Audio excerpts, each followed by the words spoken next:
Vice President Mike Pence.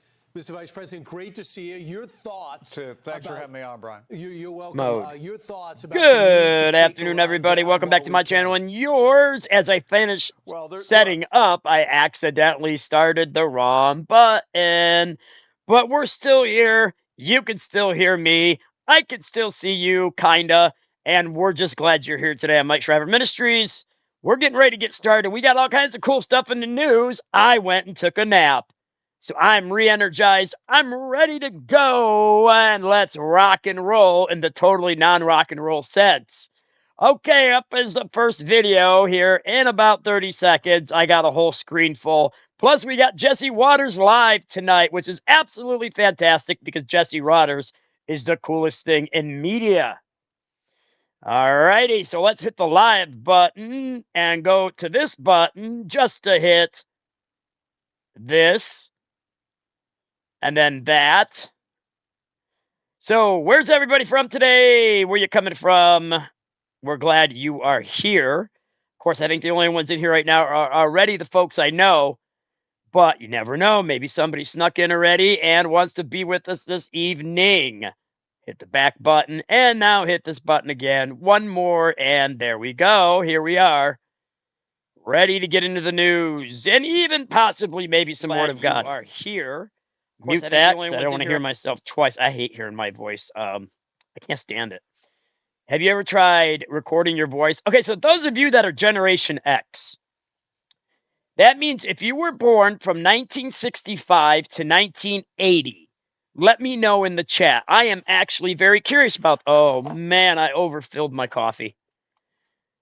But it's perfect. Look at this.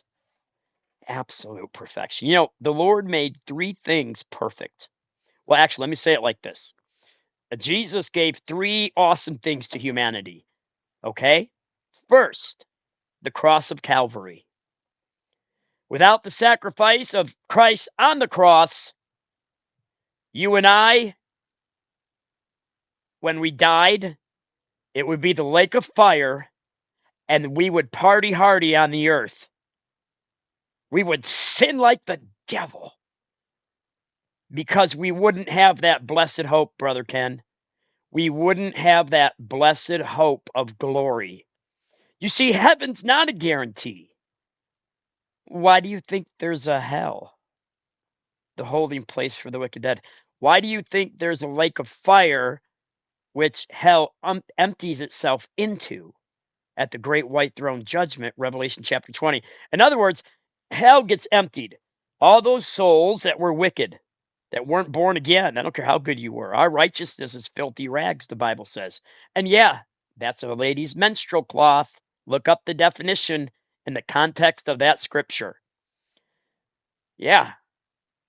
I suppose there were women back in, the Bible days, and they still had their monthly cycle.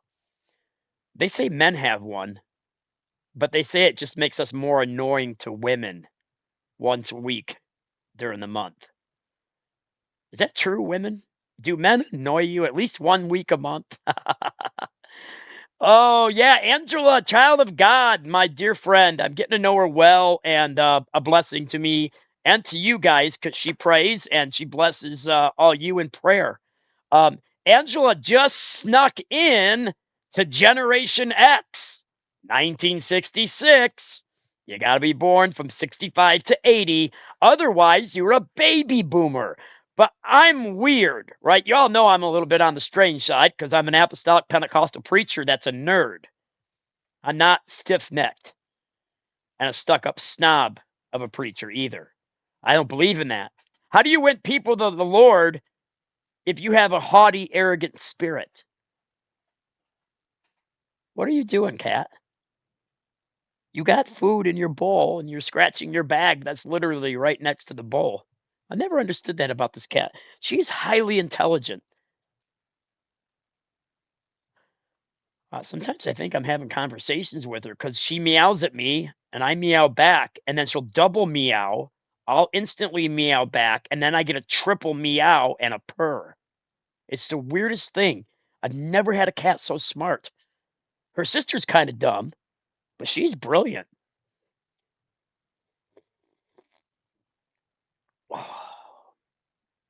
Like I was saying, 3 things the Lord gave us that are absolute perfection.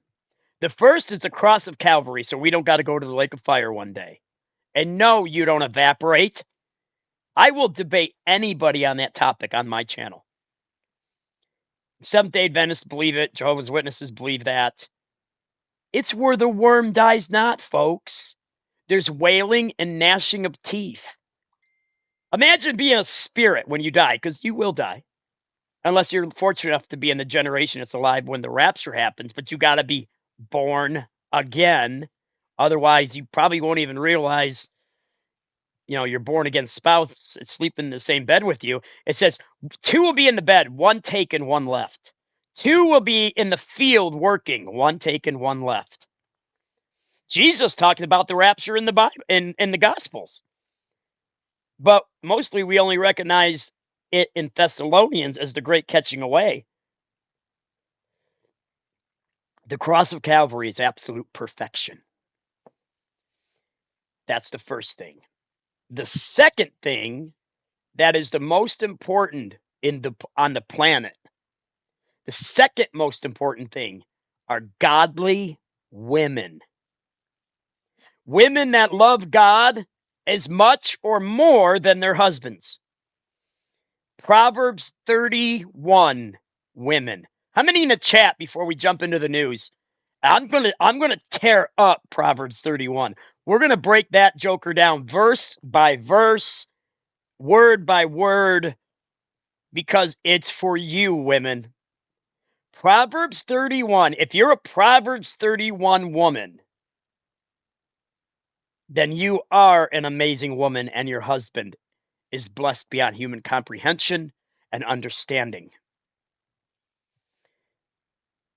Godly women are the second most amazing thing the Lord has ever blessed humanity with. And the third most important thing, and I think some of you know what I'm going to say. You've been with me long enough. Or maybe it's me being long enough with you, because does the man sleep? Shriver never seems to sleep. The most important third thing God ever gave to humanity after the cross, after godly women, is coffee. Coffee. Even if you got to doctor it up with a ton of sugar and coconut creamer or Reese's peanut butter creamer or Reese's candy, whatever it's Reese's. I just know it's still good. Not only do you get all the caffeine, but you get a lot of sugar. And although I am losing weight, I sat on a rainbow this morning. I only got a regular size pack of Skittles instead of a jumbo size. That's how much weight I've been losing. You give up Coca-Cola, it's amazing what happens within a week. I think I've had 1 full Coca-Cola this week. I think that's it. And in all honesty, I don't usually drink a full Coke. Once it hits the half point, it gets flatter. And I'm like, nah, that's okay. I'll pass. I need that zip from it. You know what I'm saying? Oh, I'm tempting myself. I better shut up. Okay, here we go. Paula's in the house. We got Melissa Andrews. We got Brother Ken, number 7, which is a godly number. And we got Sergeant Sears in the house. I just had a conversation with him on Facebook. Angela, child of God. We love her. We respect her. And we don't care about our past, church, do we? Because all we can see is Jesus into the future. Don't let the devil, and if he does, remind you of your past. You just remind him of his future. Come on. Amen. And we go. So when 2 go through, it's obviously a very tightly decloak the controlled ship, situation. Shriver. So with that, we bring in retired Lieutenant General Keith Kellogg, former assistant to the president and special presidential envoy for Ukraine, Coffee. now co-chair of American Security at the America First. Greg's Leftovers. Policy Institute General. Always good to have you with us. Thank you very much. We got Jesse for Waters being coming here. up after this 7 statement videos. We'll from be in the Jesse leader in Waters prime Iran, time tonight. Says that they are resolute. They will take control of the Strait of Hormuz. This is obviously the strongest. Oh, I got to stop for just a second because I can. She said resolute. Star Trek reference. We are resolute. We are determined. And your help is not required. Well, we'll just have to see about that. Star Trek, Season 2, TNG, Episode Q Who. Those were the lines that introduced Starfleet to the Borg Collective, thanks to the interference of Q, which many believe that kept the Borg from assimilating Starfleet. Did Q do the right thing for all the wrong reasons? Or the wrong thing for all the right reasons? Quiver in their pack. If you know Star Trek, you understand what I meant. And not that new garbage Trek. What do you say to that woke evil Trek. Yeah, thanks, Martha. Good to be with you. Look, this Welcome guy to doesn't Jesse know Waters who's Prime dealing with. Time. I mean, Whoa! when you look at Hannity, They'll consider him he's daddy like he's after still yesterday. alive. And you look at Kaliba, who's his parliamentarian leader, the or ceasefire Rachi, who's and his Jesse foreign Waters minister. is They a little don't bit early. get President than Trump. it was He's before within the war was started. just seconds of taking their I hate it when it economic does that. lifeline, Okay, of hold seizing on, hold Kharg on. Island, I got of it under seizing control. those islands in the strait. You notice that the display you just had, they have rerouted the ships to go through the strait. They go by a place called Lanark Island. That's that little island that's just south of there. Anybody else hate the it when your command and control OBS studio facility. gets stupid Not and Geisha acts Island, up? the big one. We don't need to go to downtown Tehran. All we need to do is tell them when we go to negotiate. So when two go through, it's Started obviously it a over. very tightly There we controlled go. situation. Now I'll shut so up with for a that, while. We bring in retired Lieutenant General Keith Kellogg, former assistant to the president and special presidential envoy for Ukraine, now co-chair of American security at the America First Policy Institute. General, always good to have you with us. Thank you very much Hello, for General. being here. So this statement from the leader in Iran says that they are resolute. They will take control of the Strait of Hormuz. This is obviously the strongest quiver in their pack at this point, and they are determined to make the most of it. What do you say to that? Yeah, thanks, Martha. Good to be with you. Look, this guy doesn't know who he's dealing with. I mean, when you look at Hannity, he's like he's still alive. And you look at Kaliba, who is his parliamentarian leader, or Rachi, who is his foreign minister, they don't get President Trump. He's within just seconds of taking their economic lifeline, of seizing Kharg Island, or seizing those islands in the strait. You notice that the display you just had, they have rerouted the ships to go through the strait. They go by a place called Lanark Island. That's that little island that's just south of there. That's their command and control facility, not Geisha Island, the big one. We don't need to go to downtown Tehran. All we need to do is tell them when we go to negotiations, we're going to let you stay alive. That's the best you can hope for. But you talk about taking revenge. When the president says we're going to finish you as a civilization, he means it. We've got the capability, the capacity, under Dan Kane and the Secretary of War with Hegseth, that we can do that. And we've proven it over the last 30 plus days, that they have there's no way they can stop us. So when we go into these negotiations, this is not equals talking to equals at all. This is the United States of America going in and saying, this is the way it's going to be. History has proven that we are the dominant power.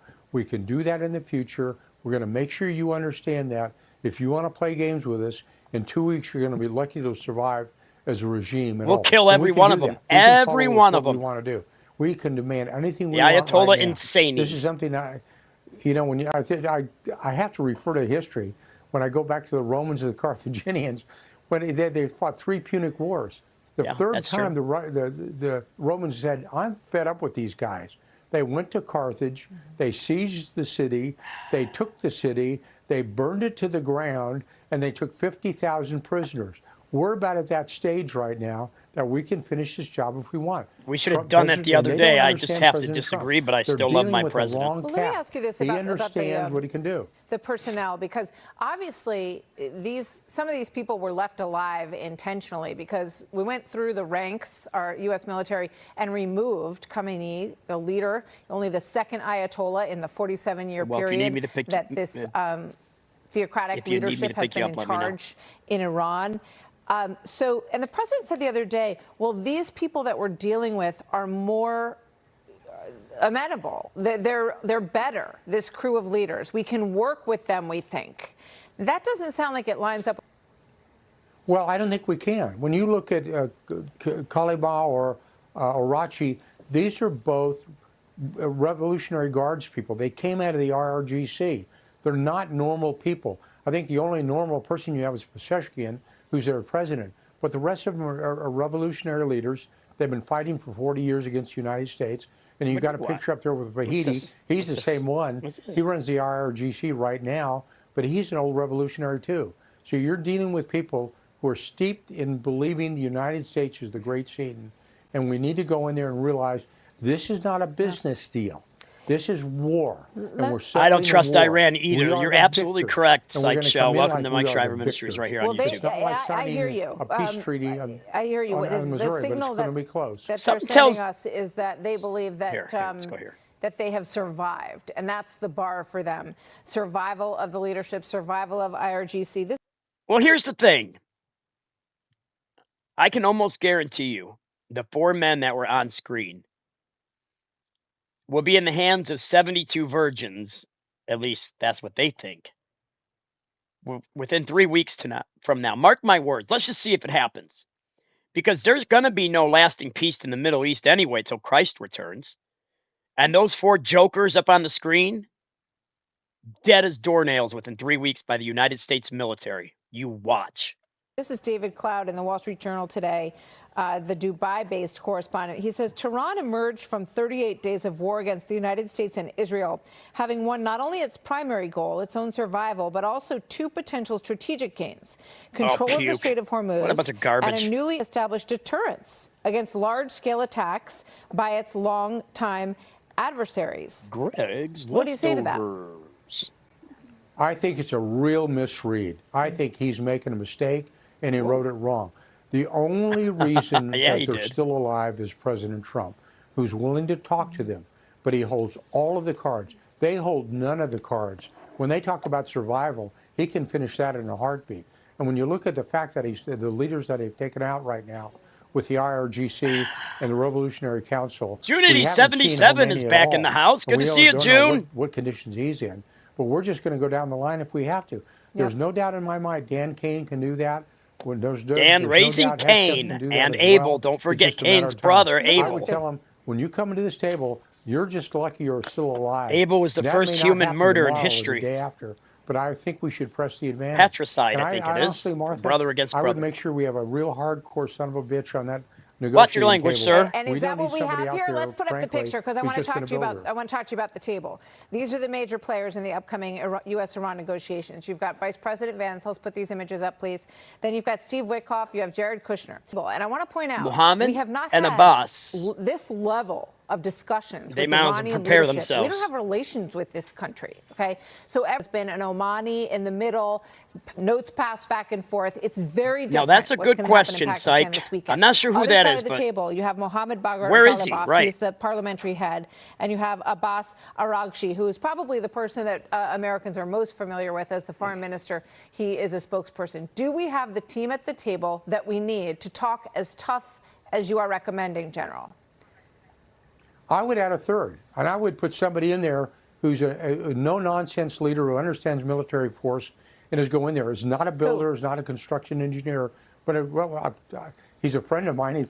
I'm going to throw him under the bus right now, but somebody like a Jack Keane. Put somebody like that on the ground and say, this is the way it's going to be in the future.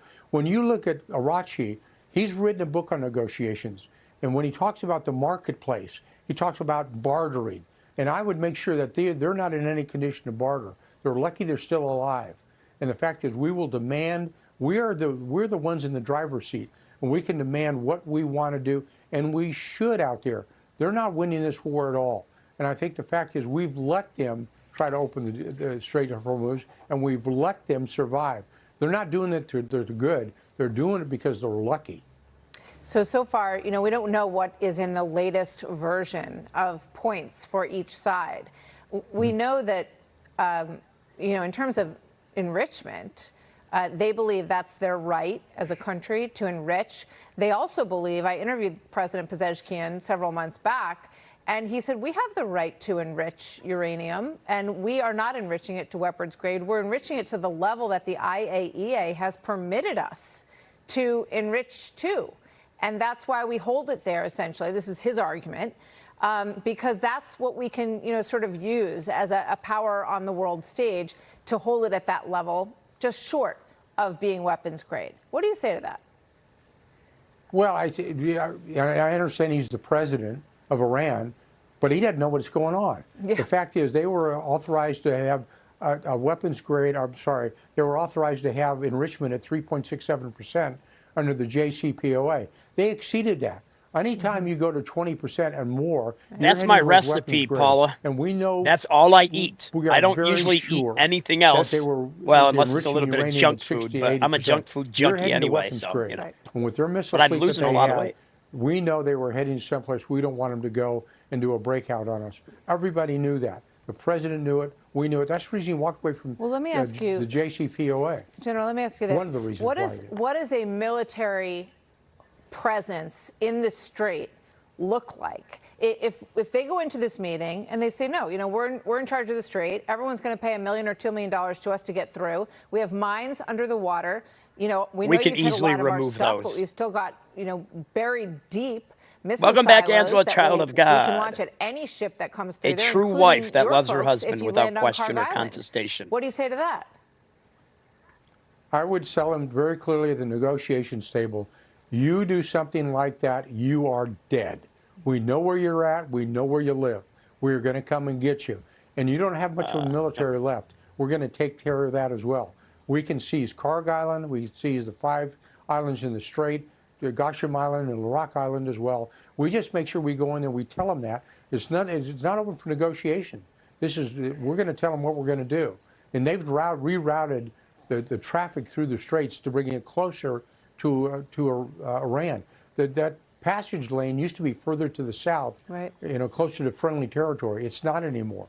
We reroute the traffic that is supposed to be through the original traffic lanes. They're rerouting because sure we have freedom of navigation. I guess if you pay them, they'll reroute you around their mines. Is that right? Really quickly, sir, if you can. Yeah. Well, I don't know if they do it or not, but if we have the ability to find out, and we do it through undersea drones or minesweepers, we can do it. But we tell them right up front that if we get a tanker destroyed or a ship destroyed, we go back to what $20 super chat. Right on. Thank you. Appreciate that. That's Desmond Calver's back again. He strikes again. Thank you, sir. You're going to be dead appreciate you if you violate it. You should join us in the chat sometime, man. We'd love to have you in the chat. But that's okay. I'm just glad you're listening, man. I appreciate you. General Kellogg, thank you very much. If you rob somebody, you can rob somebody from their blessing. Let me all the Fox News latest on YouTube. I can say it now that the video's over. Now on Fox 1. We got a $20 super chat. Stream, everybody. Good to see you tonight. Lots to cover. Oh, that's my buddy Max Afterburner. I don't know why that popped up. I wasn't quick enough to delete the video.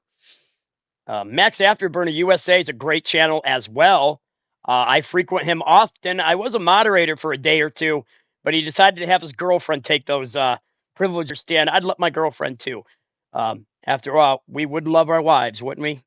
If I was married, but I'm still on the market. Okay, so a $20 super chat from Desmond. We'd love Desmond to show up in the chat someday. And listen, here's the thing. I got to hit the heart button. Never mind. I don't want to miss doing that because that's it. The least I could do for his generosity. He's poured more money in his channel than most people have. And I don't even know the man. I appreciate it so much. I would be honored if you'd go live with me on my show sometime, Desmond.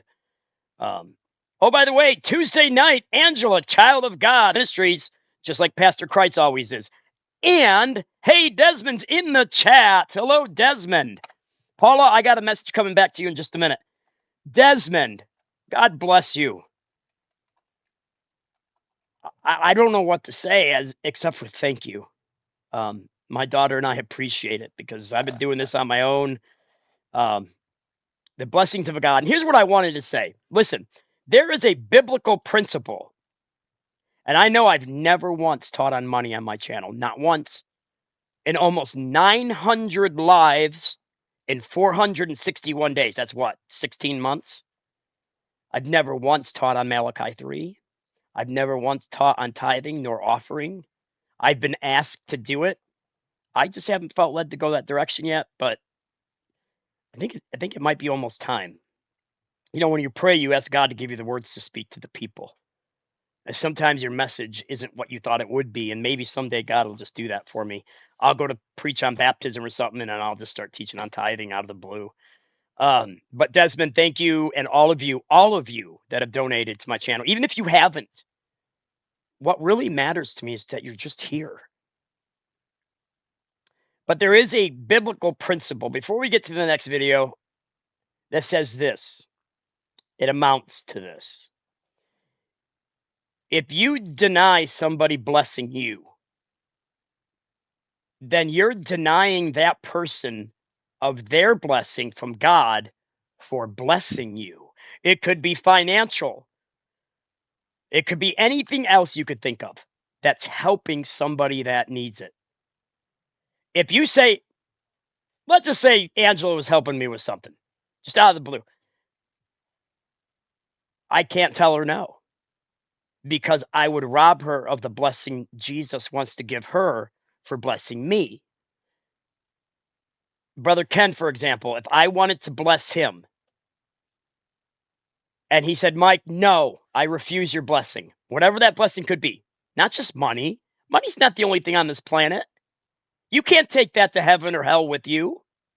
But for the love of money is the root of all evil, not money. The love, and what that love, that obsession brings, where you're going to trample over anybody that gets in your way to get to that money. Jesus never taught that. He said, the poor you will always have with you, but me in the flesh, you will not. There's a song that goes like this, and I don't care if they attempt to give me a stupid strike. I'll deal with them in the morning. There is a joy in giving, and I know this to be true. The more that you give to Jesus, the more that he gives to you. It's a beautiful song. And of course, you know, you get people that are non-Christian are like, well, bless Jesus. Those preachers are out for the money. No. Well, I mean, I know the Bible says that a man of God is worth his hire. It says he's worth double honor. But is he really doing that to deserve that?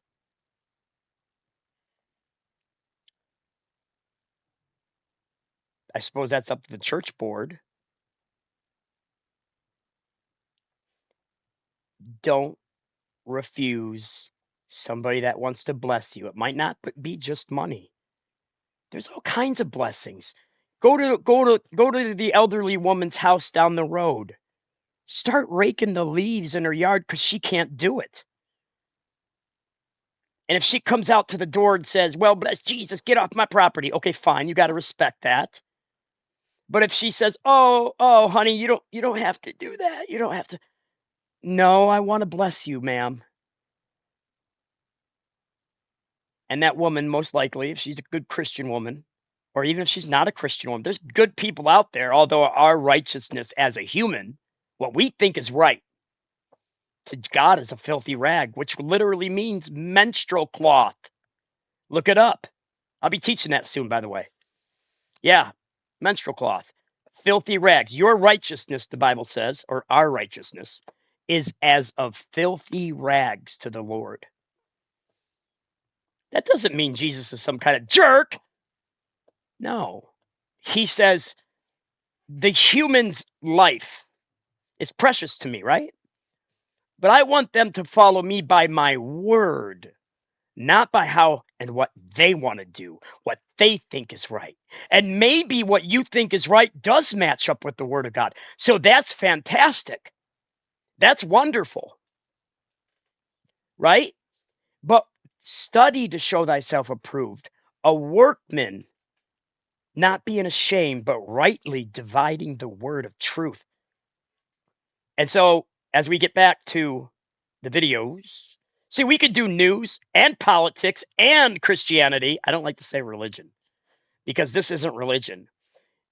Religion was Moses, form and ritual, form and ritual.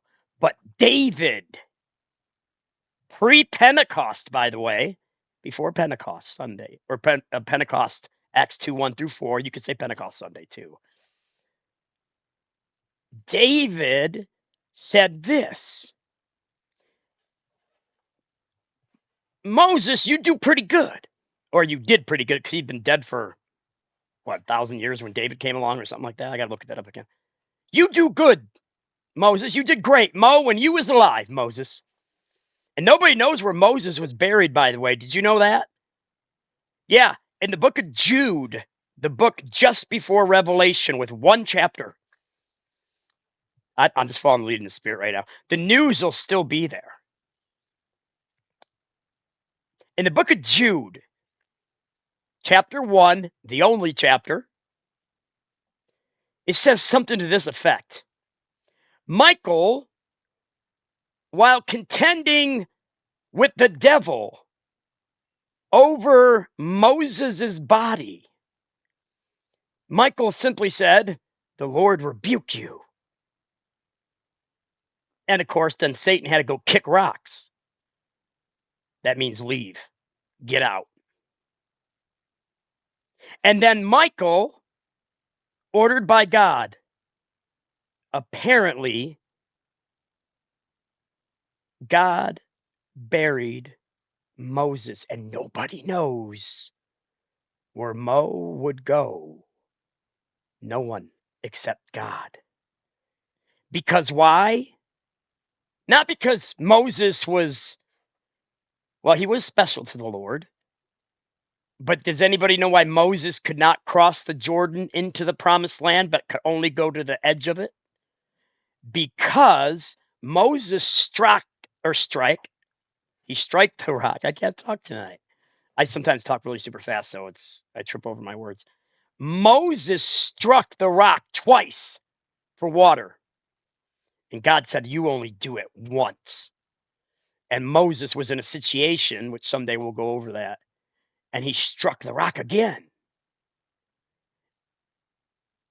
And that's why Moses could not go into the promised land, but only lead the people to it. And then who took over? Joshua and Caleb. Joshua conquered Jericho, and the walls came tumbling down. Joshua conquered Jericho, and the walls came tumbling down. Yeah. Okay, that was a whole bunch of Bible study really quick. God bless you, Desmond. Wow. And there was another 2 super chats, but my big mouth was flabbing. We got a sent one Mike Shriver Ministries gift membership. Excellent. Thank you so much. Where's the name on that? That is Angela. Was that you that sent that? I can't see the name for it. I see the @ symbol for their name. Oh, I know what I'll do. I'll expand this. That should be able to show me the name. You learn OBS software. It takes a lot of time, folks, but eventually you get it. Why is my chat box, not the people, but the box being stupid? Oh, it's Brother Kent 7 sent 1 Mike Shriver memberships. Thank you. We had another one from Angela, Child of God. Oh, wait a minute. And Brother Ken and Angela. And Brother Jeff Depew sent out another. And so Paula got a Mike Shriver Ministries membership. Excellent. And also, who else? Let's see. Where did that one go to? Scanning. Elijah Demith got one. Excellent. Now these people, and the other one here, trying to see. Oh, Melissa Andrews got received a membership by Andrew. Melissa, excellent. So those people that don't know they got a membership if they're asleep right now, because, you know, it's 11:24 at night in the East Coast. If they had gotten that membership and they don't see it, they'll see it in their email immediately when they open their email in the morning if they're asleep right now. All right, guys, thank you for the donations to the channel. And we got a members only live tomorrow night. And I'm trying to find the software to do the giveaway. You know, when you hit I'd hit my mouse and a wheel on your screen, it starts spinning really, really fast. And I want to try to set it up for members only to win prizes. I think that makes sense. So members only tomorrow night, Mike Shriver Ministries, 8 p.m. It'll be my official second one ever, officially. My first one I did in the afternoon, I had 2 people. Gino and somebody else showed up. But I get it. People work, right? All righty then. Let's get back to the news. We got Jesse Waters live in about a half hour. But until then, we got a bunch of news clips that are important. We need to get it out. Here we go. Punch it, Chewie. Joining us now, Medal of Honor recipient. Got to decloak Army the Staff ship. Sergeant David Bellavia. David, Staff Sergeant, I said before Thank you, I all walked you down folks. here, I was like, Whether I've you never give or met not, David, you're all but important I to can me. guarantee you that if somebody messed with my car in a parking lot, the stuff would go down and he would have my back. So that's how I view you. I love that Mr. hostess. Bellavia. Her voice is awesome. Looking at our That was for you, assets Brother in Ken. the Middle East, we still have 50,000 U.S. troops, 2 aircraft carrier strike groups, about 20 warships, more than a dozen air squadrons. At what point would you see the U.S. and our leaders using those assets to open the Strait of Hormuz, even take Carr Island? Well, I think the only reason why we're here is because of what happened about 48 hours before the ceasefire. The B-52s opened up on Carr Island and got really close to oil, but we didn't hit the oil. So we can do whatever we want. It's very clear. But I'll tell you, the one thing that you just put on the table, all those pieces, that war machine, you've also given them 3 days now where they're rested. They've got brand new socks. They've got warm chow, and they're ready to go. So what was so surprising about that first day of strikes is that it all happened at once. It all happened without warning. That part 2, the second part of this fight, if that ceasefire breaks, they're going to get all of that at once. And unlike the first 31 days ago when this thing started over a month ago, you don't have any of the defenses that you had to begin with. So the second punch here is Iran cannot survive. That's for you, Brother Ken. They know that. So this whole game of my coffee's cold already. How does that work? Letting the mainstream media pick it up. We've seen this movie before. Iran is in no position other than to cry uncle, or in case of NATO chief, daddy. That's what they're going to be calling. Who's your Staff dad? Sergeant, we have to put the economy President Trump? aside because obviously the purpose of At going Jesus into Christ Iran first. was to remove the nuclear risk. What could go wrong in the next 72 hours that would start the fighting again and eliminate the ceasefire? You know, there's a whole lot we don't really know here. We assume, obviously, our highest echelons of our government have intel that we don't, and we're safe that they're making. What do you mean? I don't get it, but Brother Ken. How much of this is Iran, and how much of this is the industry and insurance? Okay, Angela, we're good. It's great to have you here. It's all of you. Oh, I gotta talk to see the trickle. 135 of these vessels on a normal day. The most that we got down to 0. We had about 2 or 3 on slow days, and then, of course, the Strait was told that it was. We were told that it was shut down. So if we're told now that the Strait is open and we have people that are dragging their feet, it's going to take a little bit more convincing to the industry to know that this is safe, that you can trust the Iranians as long as you have the American presence there.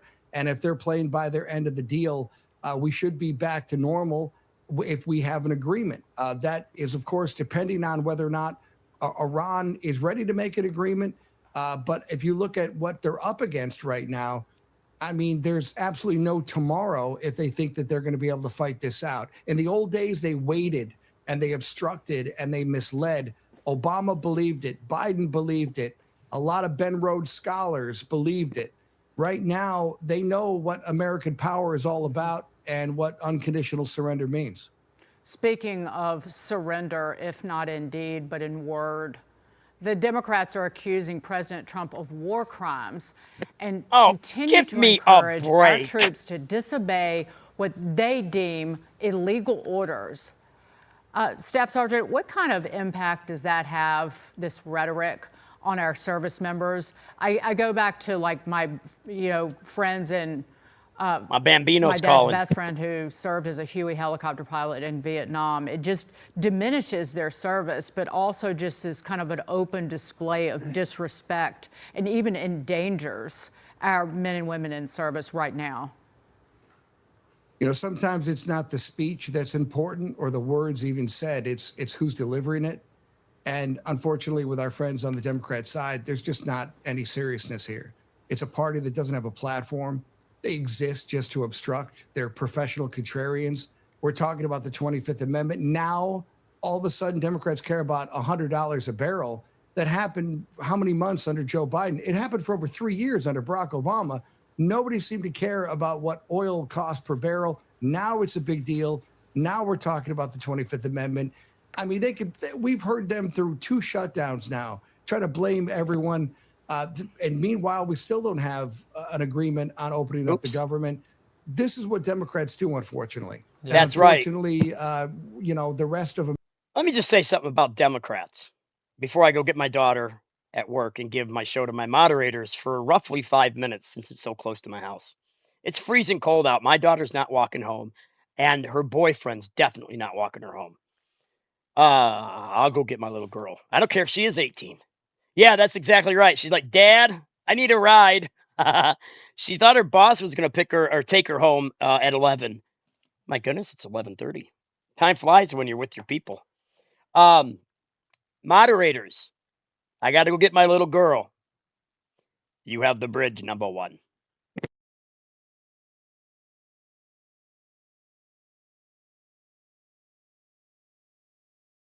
And joining me now, Mark Levin.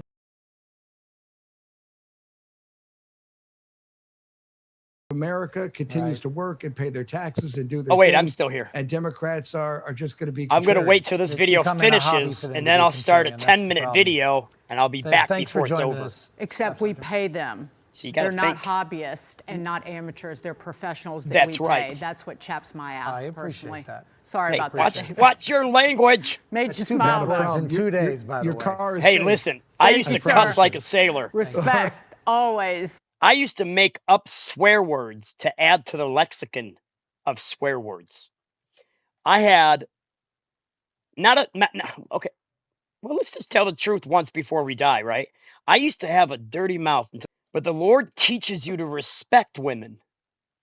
And actually, my mother taught me how to respect women since she raised me from 11 to 19 when I married the most beautiful 5'1", because I'm 5'2 3/4" woman you've ever seen.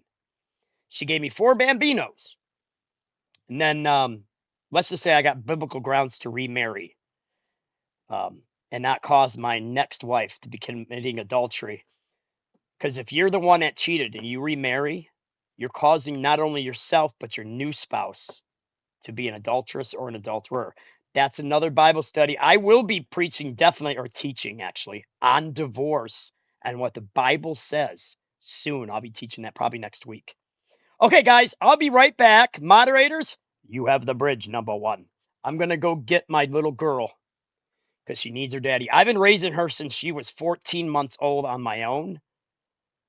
I got the physical custody of her. And now she's 18 years old and about 4'9". But she is the most adorable kiddo. You know what they say, guys? Good looks is like diarrhea. It runs in the genes. That's a genetics joke. Ha! Preachers can have a sense of humor as long as it's fatherly. Reuters, NATO Secretary General I'll be right back. is briefing allies. The President Trump wants concrete commitments on security for the Strait of Hormuz within the next few days. This comes amid serious tensions between the alliance and its most important member. Senior foreign policy correspondent Jillian Turner has that part of the story tonight from the State Department. NATO Secretary General Mark Rutte is still in Washington after high-stakes meetings with the president and Secretary of State. This alliance is not whistling past the graveyard, as you would say in the United States. He got candid about the rift in the transatlantic alliance over support for the U.S. military during Operation Epic Fury, or lack thereof. When it came time to provide the logistical and other support the United States needed in Iran, some allies were a bit slow, to say the least. In fairness, they were also a bit surprised. European diplomats tout Rutte as a so-called Trump whisperer, but he's not saying whether the president plans to actually withdraw from the alliance. Critics are calling the president's threats to do so illegal, insisting the move would require an act of Congress. This is the most successful military and diplomatic alliance in the history of the world. And the president in real time is trying to dismantle it. NATO Article 5 calls an armed attack against one member an attack against all and triggers a collective defense. It has been invoked just once in history on behalf of the United States after the 9/11 attacks. But that was 25 years ago. I'm very disappointed in NATO, very. I think it's a mark on NATO that will never disappear in my mind. Thousands of NATO soldiers later gave their lives fighting alongside America in Afghanistan. Well, President Trump and his cabinet have been considering potential options to seek retaliation against some NATO members, countries they say have been unhelpful during Operation Epic Fury. Tonight, interestingly, Reuters has an exclusive. They're reporting the president might actually order the Pentagon to pull troops from some NATO bases, Brett. We'll follow that. Jillian Turner, live at the State Department. Jillian, thank you. Be sure to like and subscribe for all the Fox News latest on YouTube and catch full shows streaming now on Fox One.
Welcome back, everybody, or shall I welcome myself back?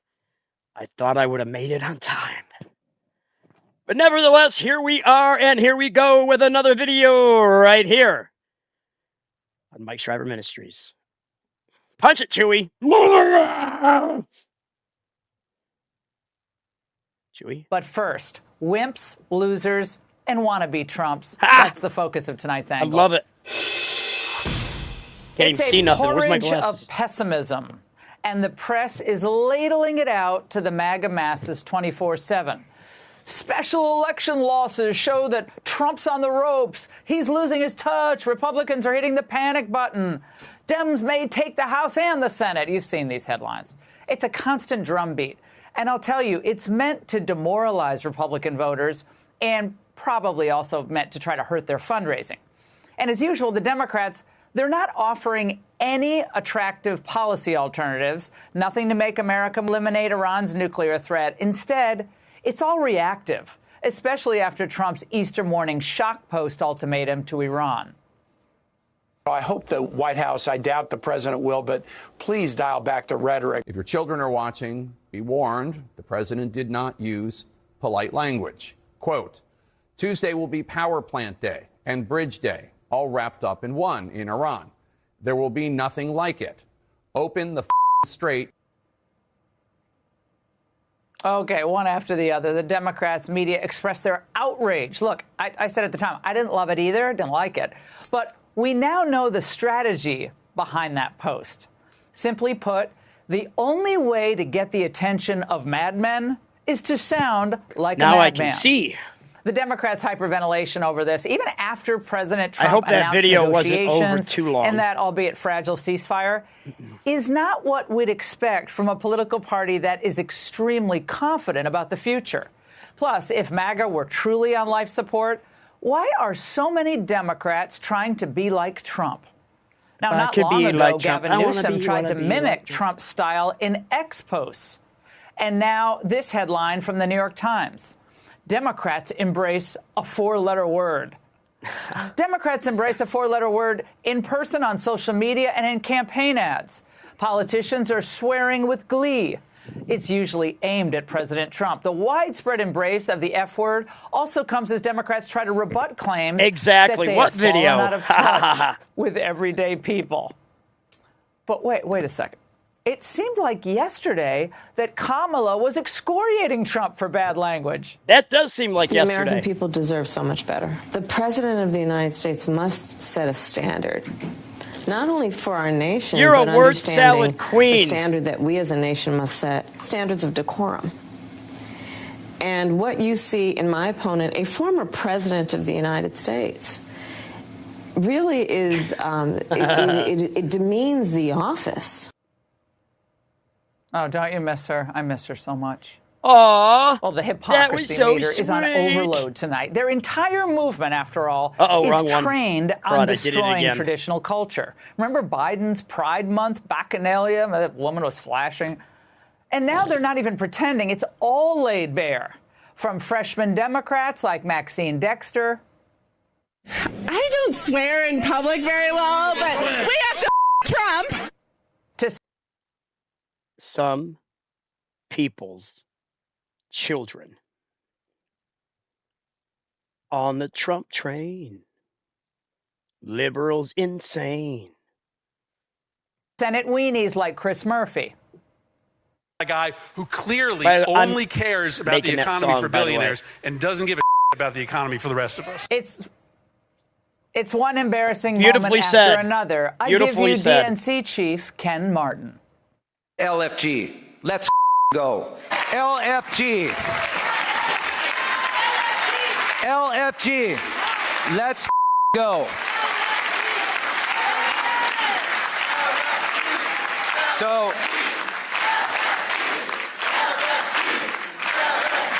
that's right. That's right. Go where, by the way? Where are we going to go? What is this? Is this junior high? Inflation liberals? And open borders? I don't think so. Stupid and dumb. And let's I'm not tired forget of it. gubernatorial candidates. Now, say it with me 5 times. Say it 5 times fast. Portly Porter's potty mouth. Portly Porter. Angela Child of God with a $5 super chat. Here we go. I like to stop my videos for super chats. Together, we're going to kick Trump's in November. I just can't take the swearing no more. I can't take the fact they're acting like it's junior high and being tough by cussing. They're not used to cussing. That is one reason it doesn't flow off their tongues. It is immaturish.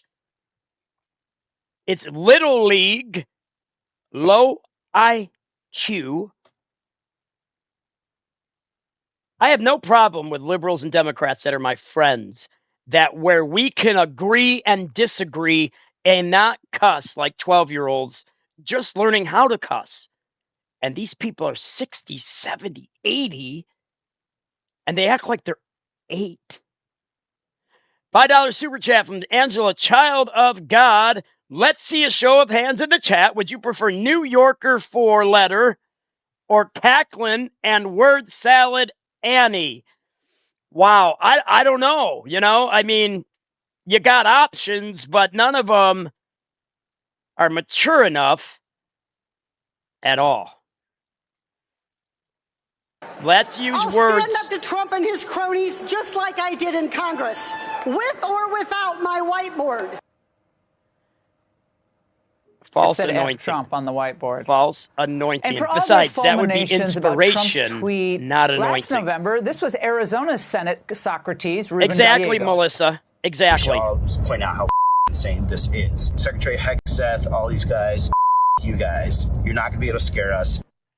You know what?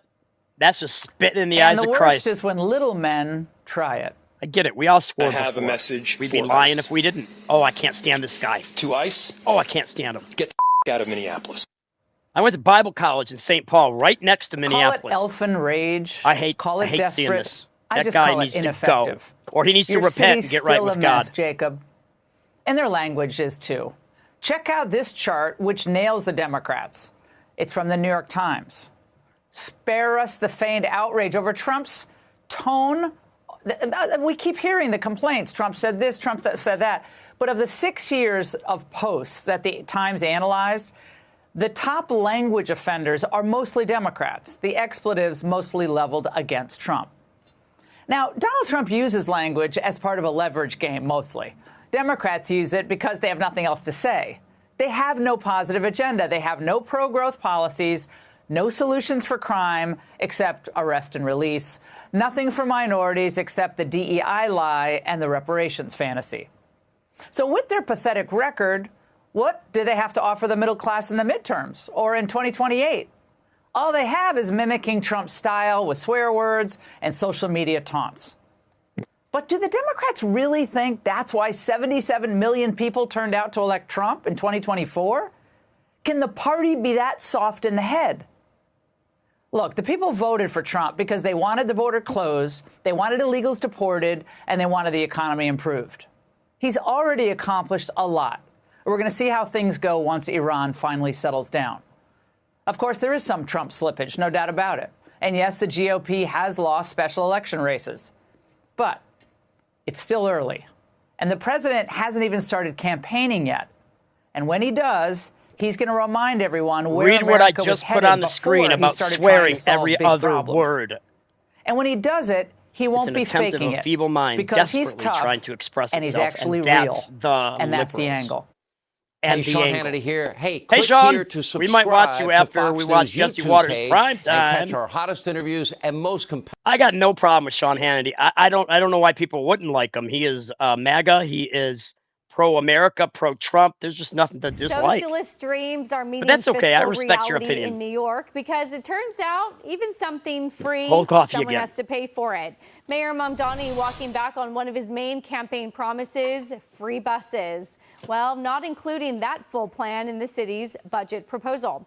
Instead, his administration is pivoting to a much smaller, limited pilot program, but state lawmakers still skeptical about Man, that dummy, idea. being The stupid blasphemy, again. Caroline, how dare he promised me free buses and we don't get it? Is there an uproar from everyone who assumed that free buses were coming, or is this a good thing that he's meeting fiscal reality? Is it bad for socialism because then people realize that the campaign promises weren't true? How do you read that? Or that he doesn't know math. Yeah. That too. As Jency says, the math was never mathing. It did not add up. And I think there is some buyer's remorse from his base because they thought because I think they were, and the data does suggest buyer's that remorse they're is not an totally understatement. thrilled with his performance so far. He's under-delivering on his economic promises. They support his idea to raise taxes on the wealthiest individuals, but the problem is Albany needs to consent to that, and the state legislature is probably not gonna because Kathy Hochul doesn't want her tax base running away. What they reject is the only idea that he does have at his disposal, which is to raise property taxes, because they know on that everyone. because that's what happens. If you want to forward your massive grab bag, Mamdani, you're going to have to punitively treat everyone, and everyone is not thrilled with that. Tie this in, Jerry, for me. You get socialism popular. I have a lot of liberal friends from law school. Mamdani fans love him. Tax the rich. People who make money are evil. But then compare that with polls that show that a lot of people think taxes are too high.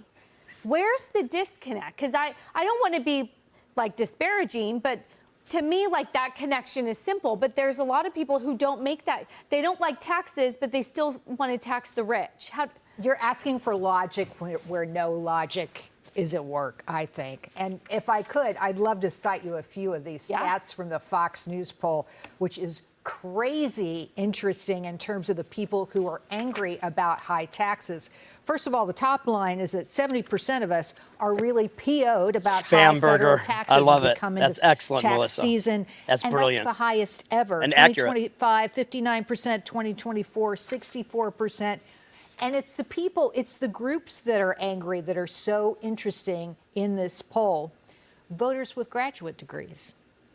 Very liberal voters are angry more than ever before, up 24% year over year.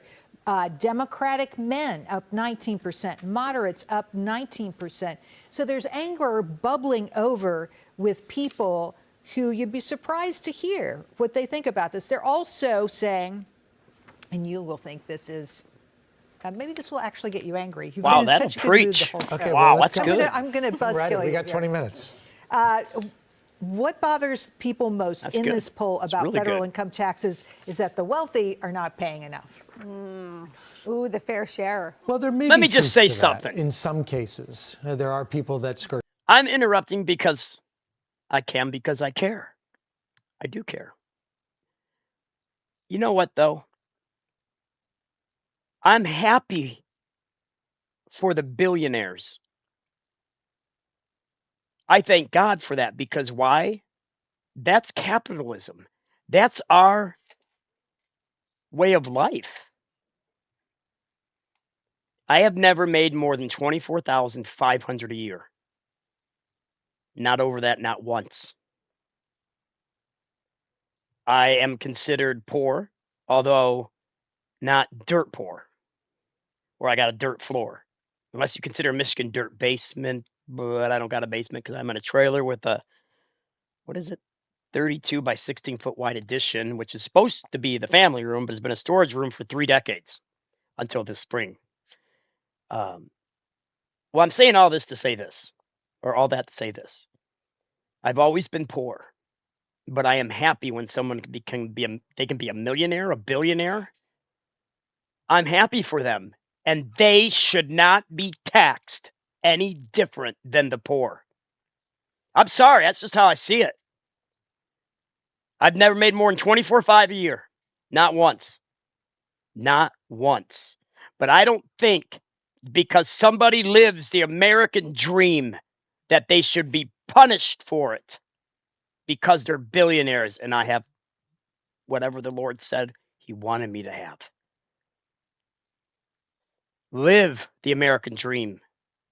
Put Jesus first, then the American dream, and see how much more blessed you'll become than any billionaire.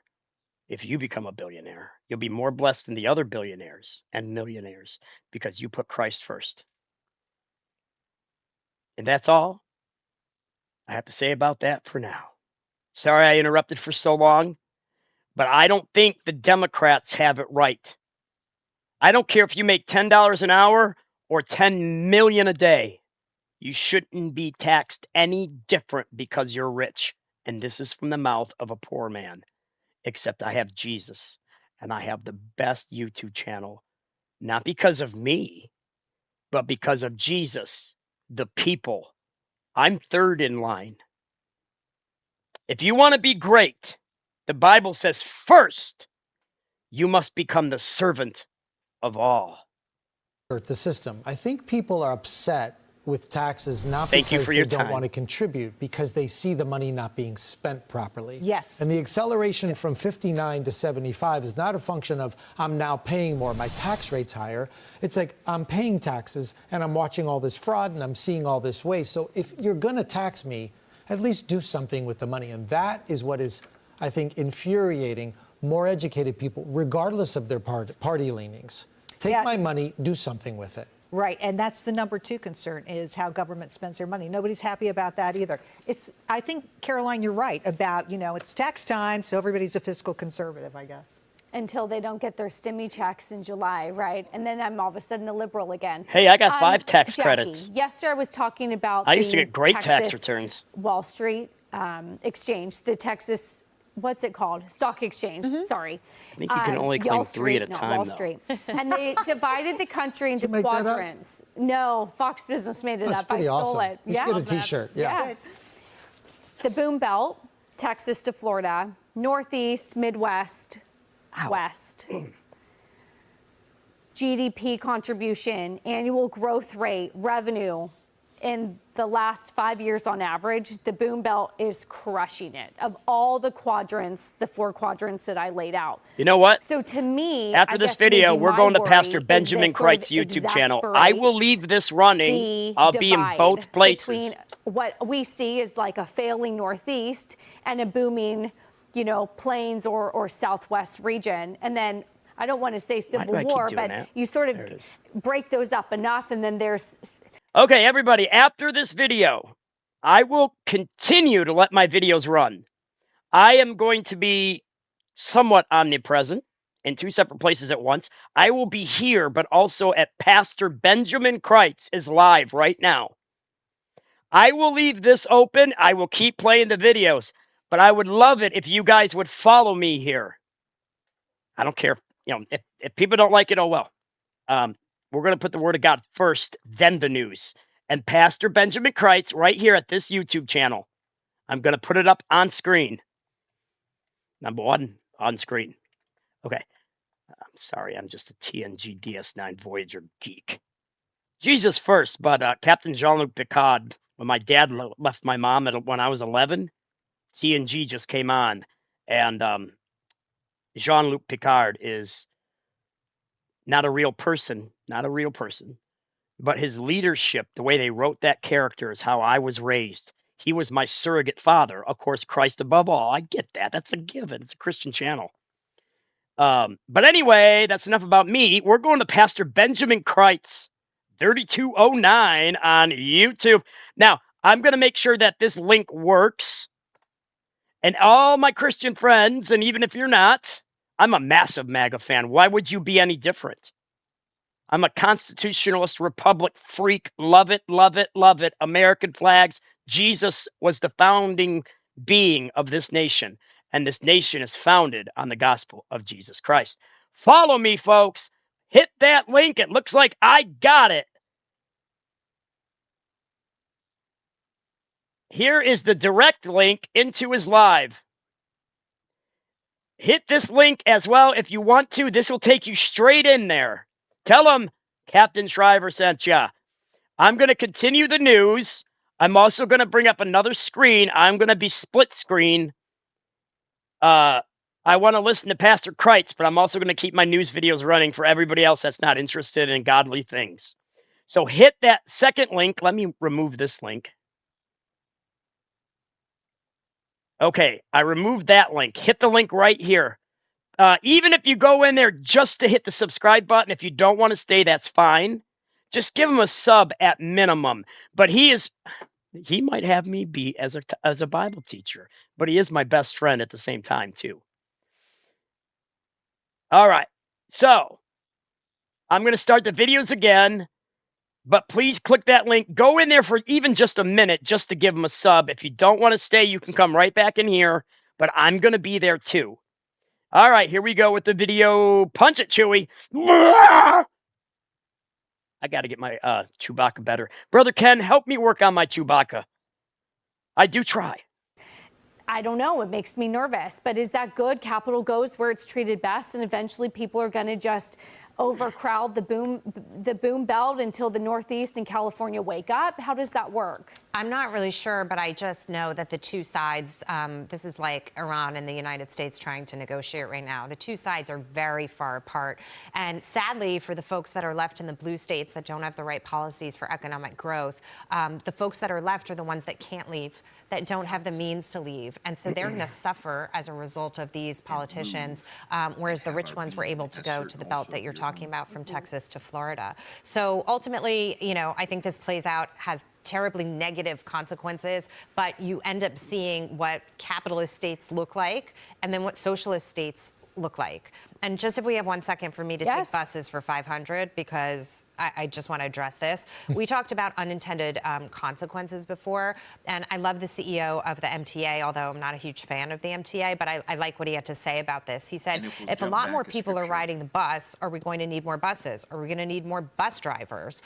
He goes on to say, well, we need extra depots. What will the impact on the subway be, or subway fare revenue be if everyone moves I'm to, still here at my Trevor Ministries, bus, but right? I'm also at Pastor Benjamin and Kreitz. So they just highball and throw out these ideas. I can't see Kreitz right now, nor hear him, but I wanted to get some subs for him at minimum, as I'm still running my channel. You see, Jeff Depew, I'll be doing that for you too. One day when you're ready, my friend, do some I got do a your traffic back. study, and I think this cash flow study is what you're asking. What's the collateral damage or consequences of all of it? Can we go back to your boom, I want to too. Boom versus whatever.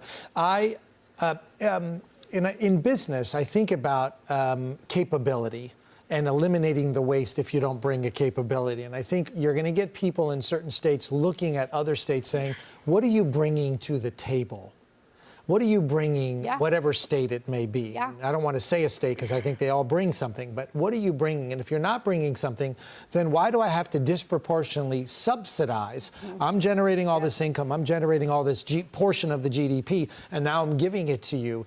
That's the Civil War discourse. It's the discourse. But it's not a civil war. Discourse. And I certainly hope it doesn't become one. But you have to give kudos to what is really the South.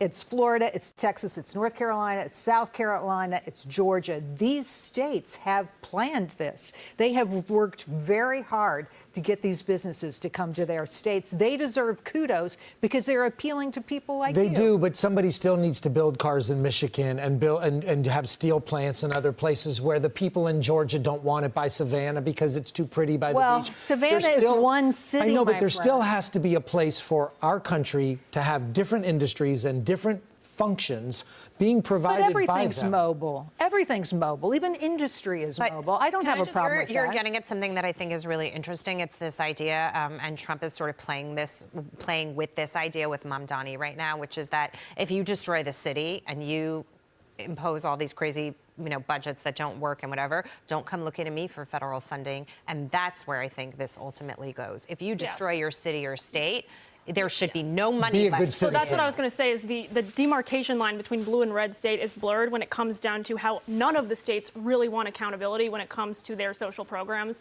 Federally funded, but the states administer them. That's a really misaligned incentive structure where the states accept the money from the feds and they don't care where it goes. Not Bud my Russell money, is in the house. Bud, where you at, buddy? SNAP, okay? I don't Food see stamps, ya. There are 42 states that have refused to put chips I seen you on deleted EBT a cards, message, which would but I don't provide see extra you. assurance that's not going to improper Are recipients. you cloaked? 42 states. Some of those are red. Klingons. So just to say that,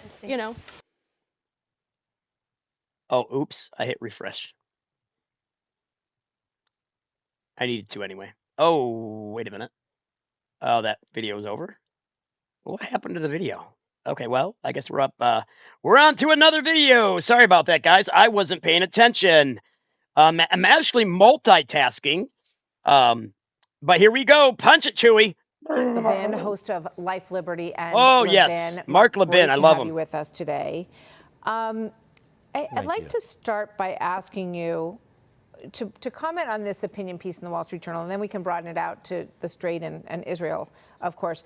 And I point this out, this isn't the only paper editorial that sort of sounds like this today. Trump declares premature victory in Iran. It says the unfortunate truth is that Mr. Trump put himself in this position.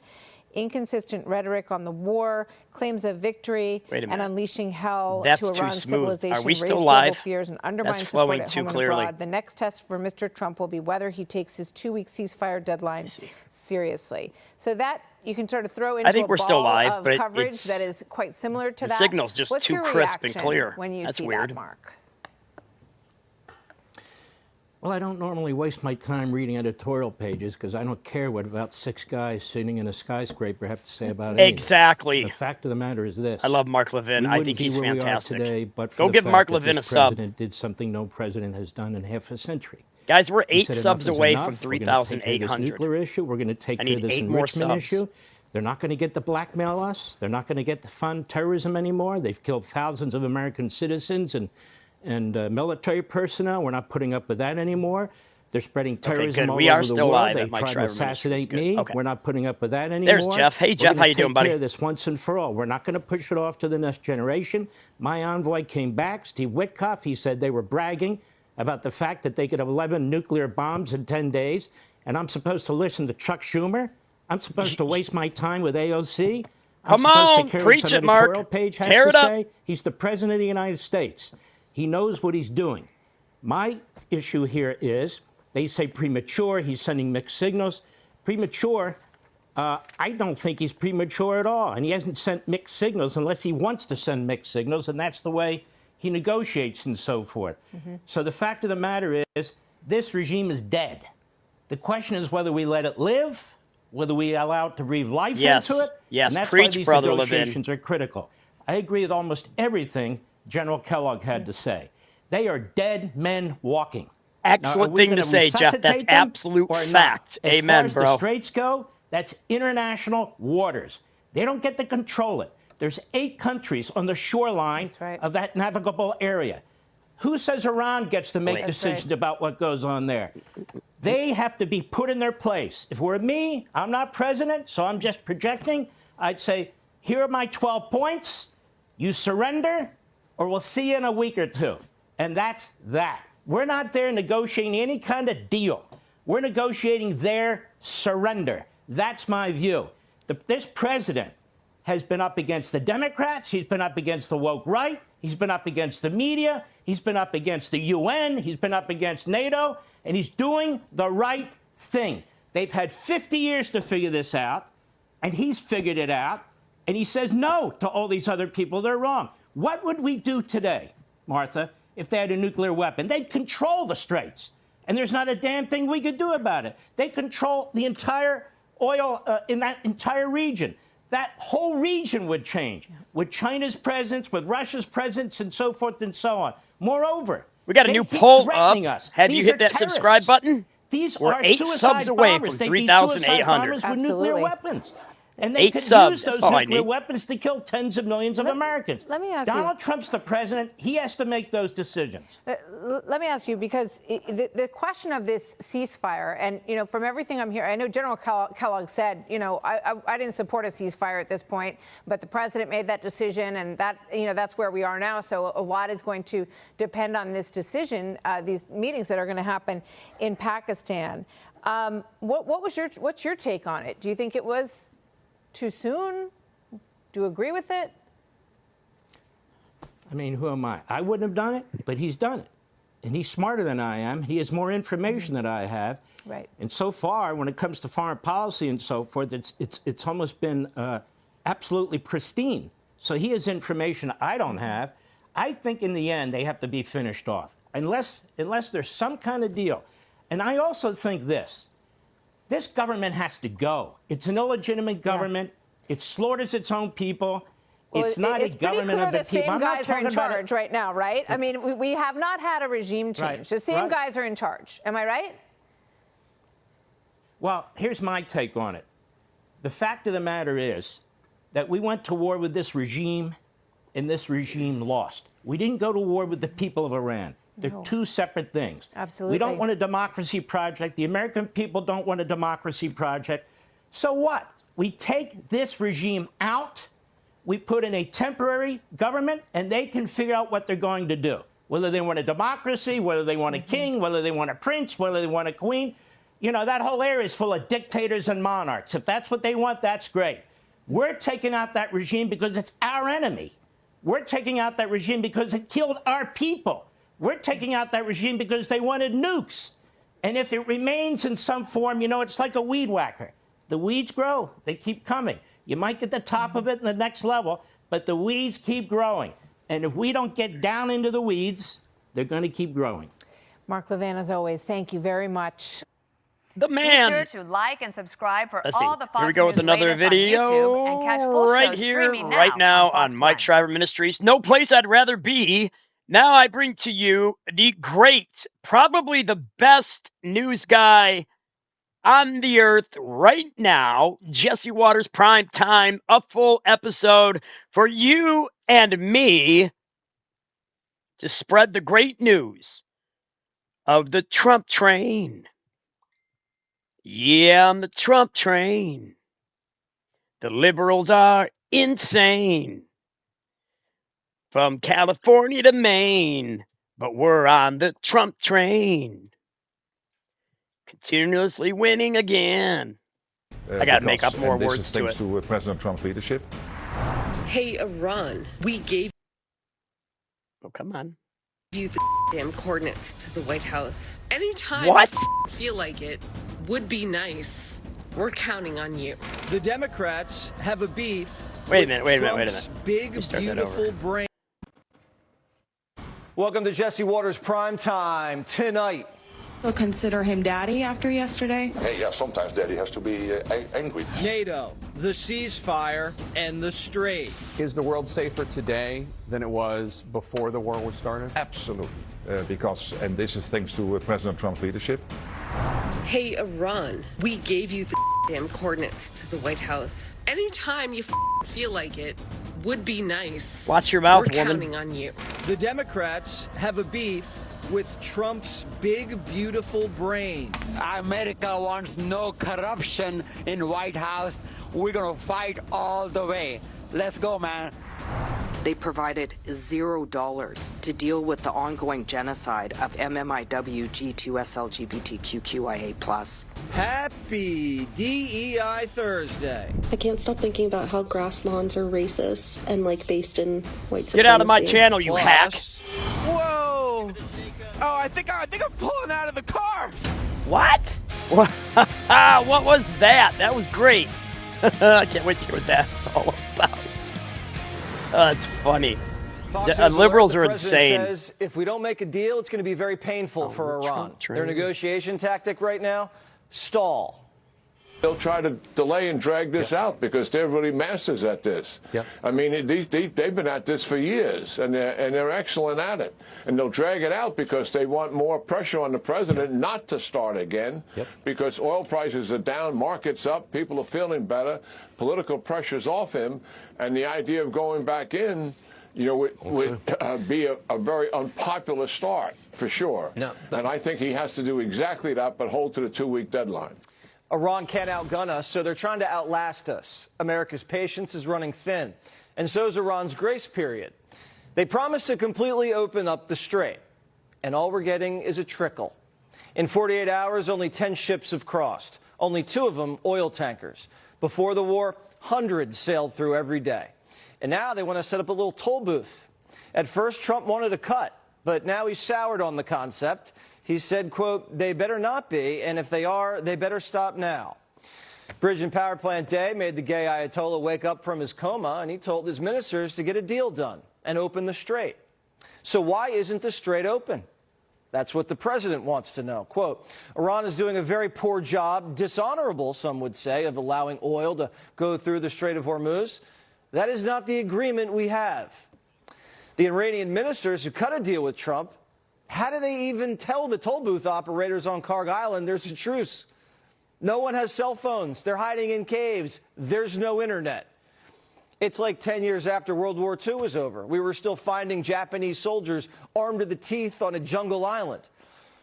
The Ayatollah is just a cardboard puppet. The guard.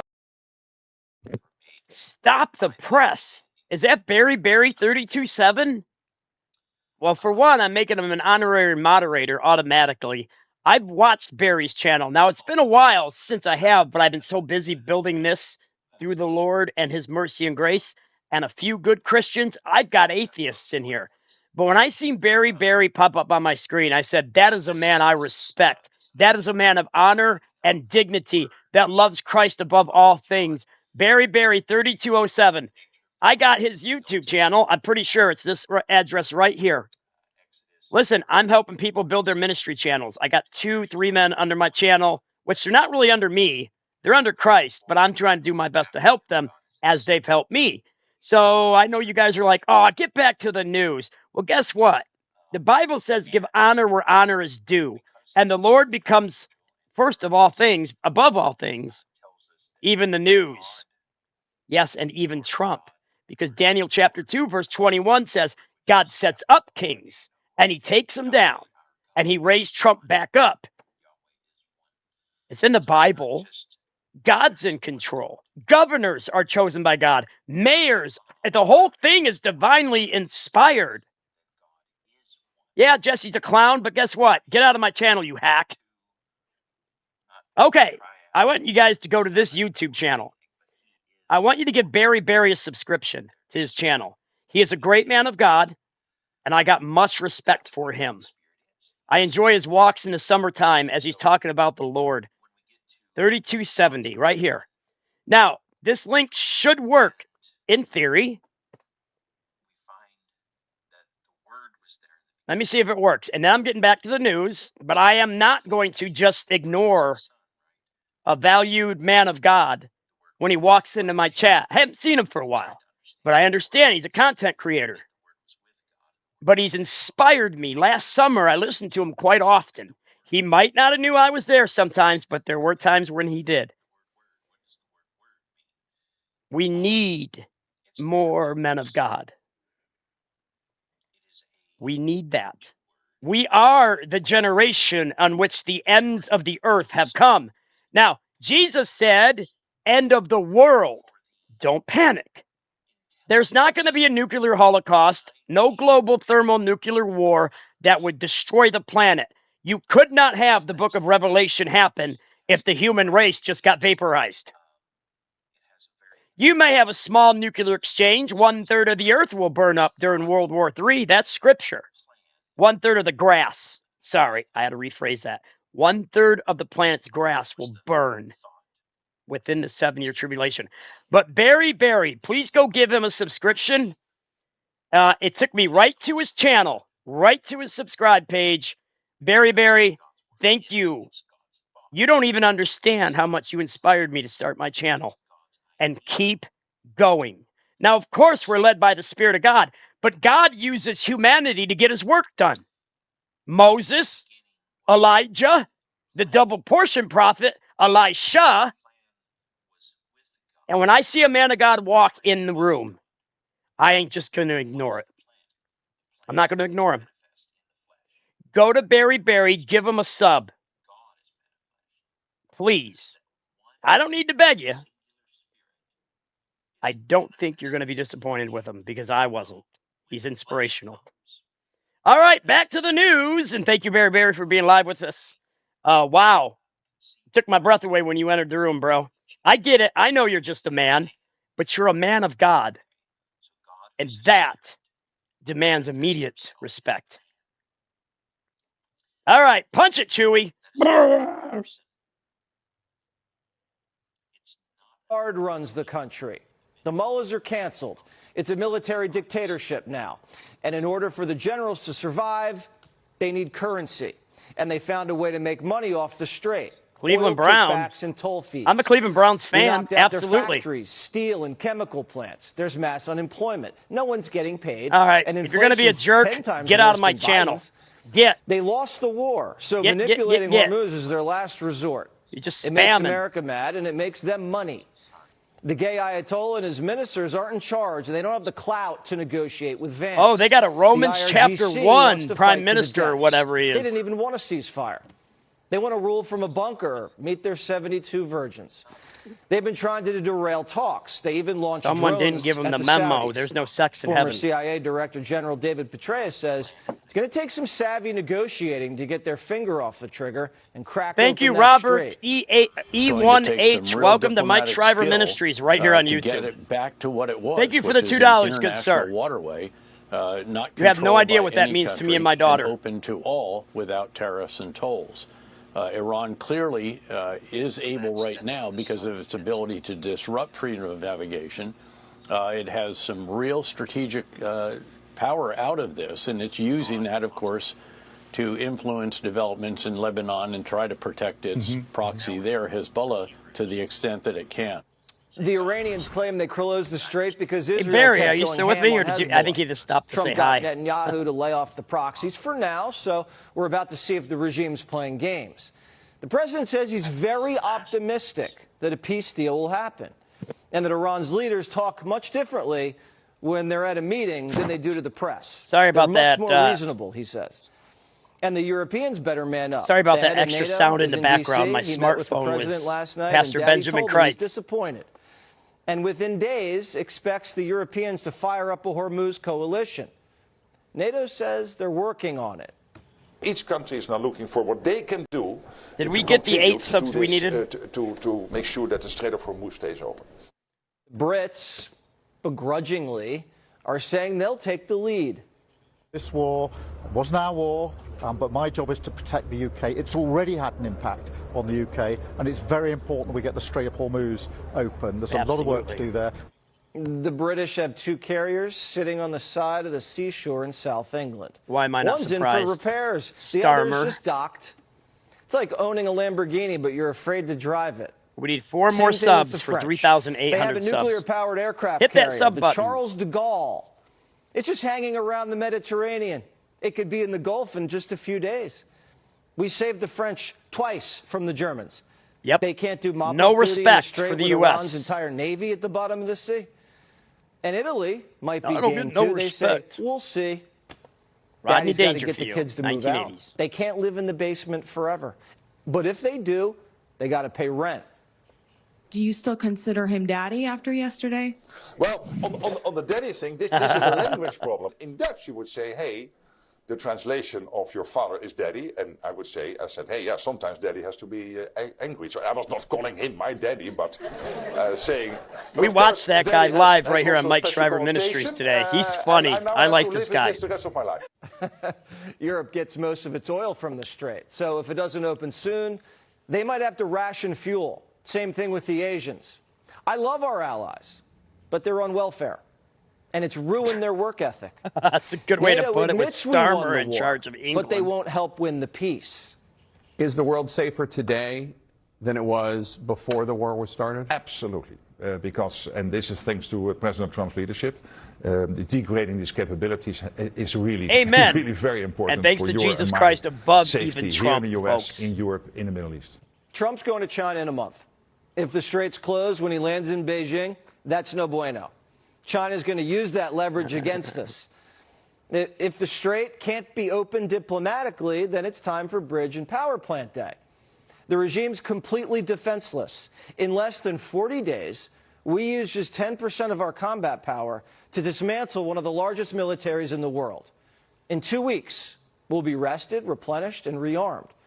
When the ceasefire's over in 12 days, the USS Ford, USS Boxer, and USS Bush will be in theater. CENTCOM Commander Brad Cooper couldn't be more proud of what these men have accomplished.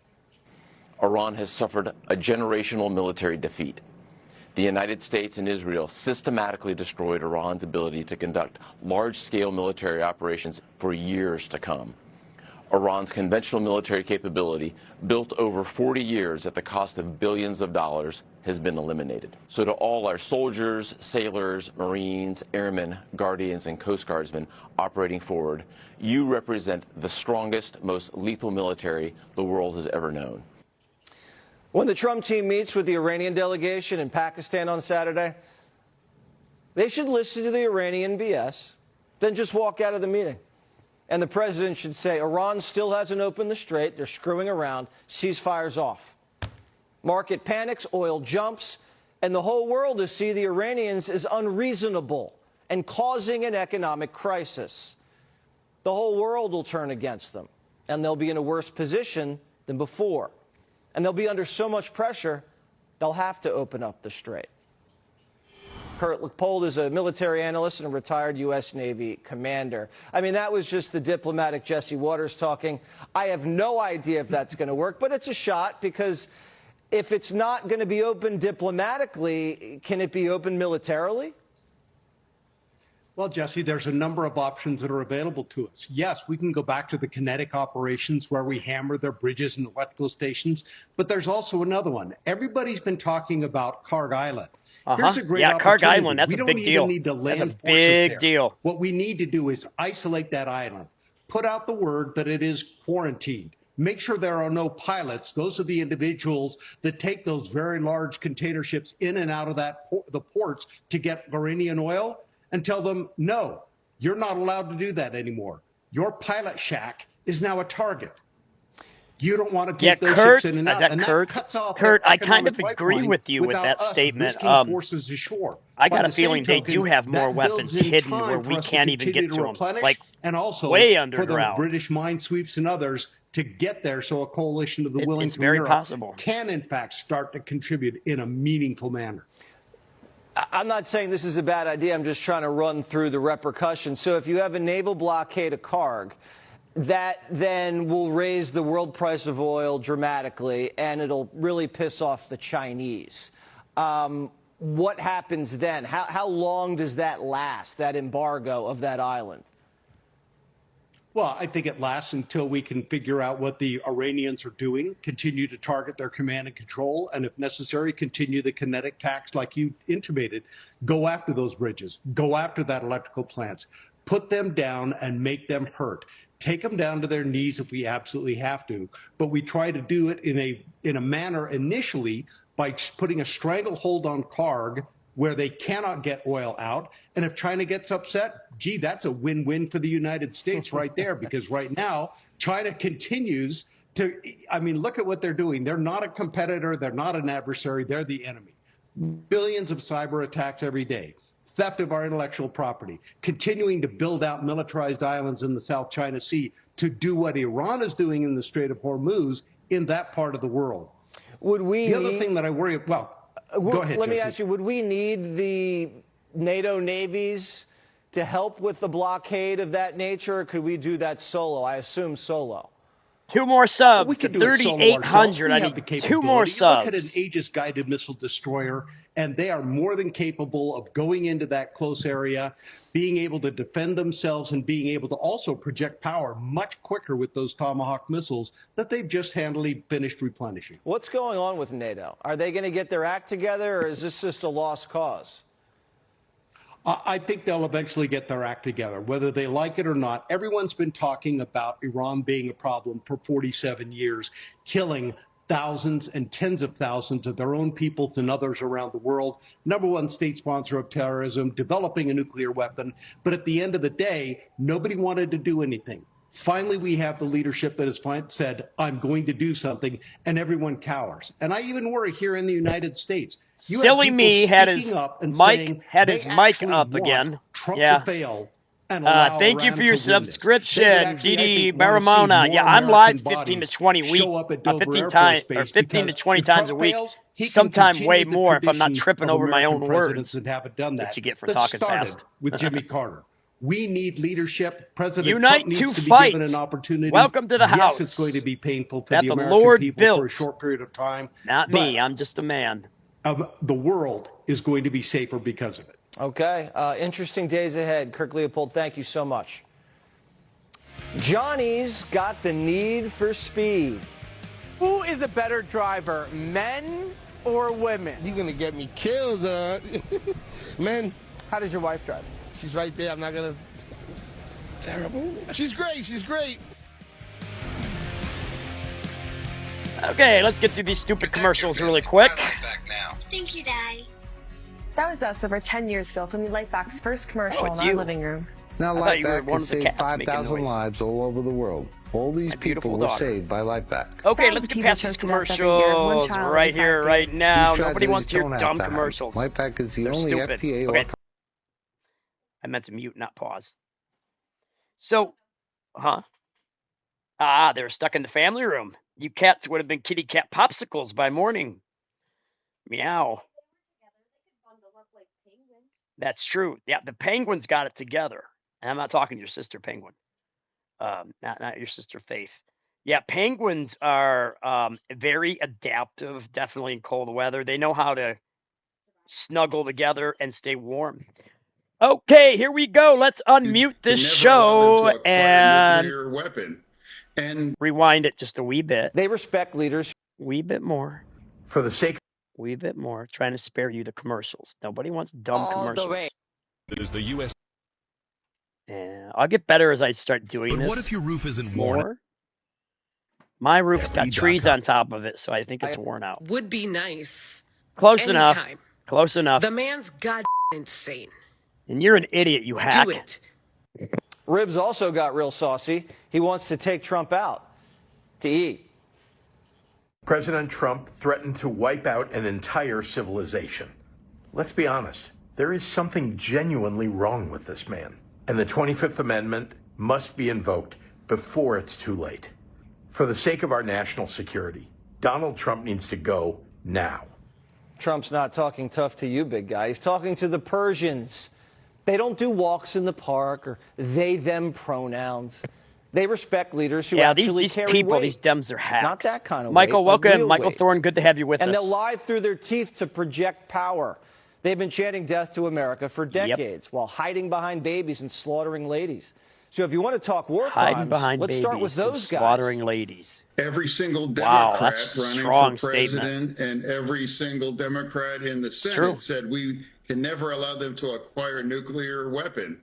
And now if you want to talk about a war crime, you know, Iran is a 47-year-old war crime. What they Good thing I got a big continue mouth. to That's a big behave. strawberry. So, you know, I, as a Democrat, I supported what President Trump did, you know, to actually call Iran accountable. Trump's been making deals in the Middle East since the 80s. They get each other. He speaks their language. Wiping out your civilization got the point across. They heard that, called Witkoff, and cried uncle. Why did Say Trump hello to go everybody. to war with Iran? This is my Some cat, people say the Nymeria Jews. Amon Targaryen Others Shriver. say it was because Full of name. just one Jew. My baby. Trump explained that he agreed to the ceasefire because, quote, we have already met and exceeded all military objectives. It's true. This war reached all of its objectives. It's been weeks since anyone mentioned the Epstein files. Clinton bombed an aspirin factory to distract from Lewinsky, but taking out the Ayatollah, Trump was trying to make peace in the Middle East. Not because he wants a Nobel Peace Prize. Takes about a minute. Which, after this, probably not going to happen.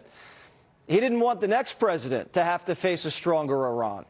Even This if is that my other president baby. is Gavin This Newsom. is Lucy Liu. Instead of saying thank Shriver. you, Yeah. Democrats are talking impeachment, 25th Amendment, war crimes. But they're stuck with 47 whether they like it or not. Bloviating, talking out of both sides of their mouth, knowing that they're pushing for something that'll never happen. The civilization comment was Meaning invoking the 25th Amendment, that ain't going to happen. As long as he's alive and breathing, Donald Trump's going to be the president until the end of the year 2028. It's just a fact. Stop it. All you're showing is how useless you are. Pennsylvania Senator John Fetterman. All right, Senator, are some Democrats rooting for Iran? Well, whether I wouldn't say rooting, but if they have, you know, any words to say, it's against, you know, America. Guys are trying to kill each and other. it's describing us, if anything, as if we're the aggressor, or we are on the wrong side of history, and that's just not true. I mean, every single president since Iran the regime was That created is an in excellent 79. point. D. Every Durham. single president wanted to Can I just call you address it, DD and they for wanted short? to fix that, and they want to hold them accountable. You're for right. What they've done. The And liberals now want all these us to things have fall, tried. to fail. Negotiating treaties, all the kinds that of much is sanctions and blatantly all that obvious, did but not I work. agree. And They now don't it love was this at the country at point all, and they need to after all go. they created the kinds of funding of 10-7, and they continued to Honey with underwrite the strawberries. world's most amount of different. terrorism. So Trump did something about it.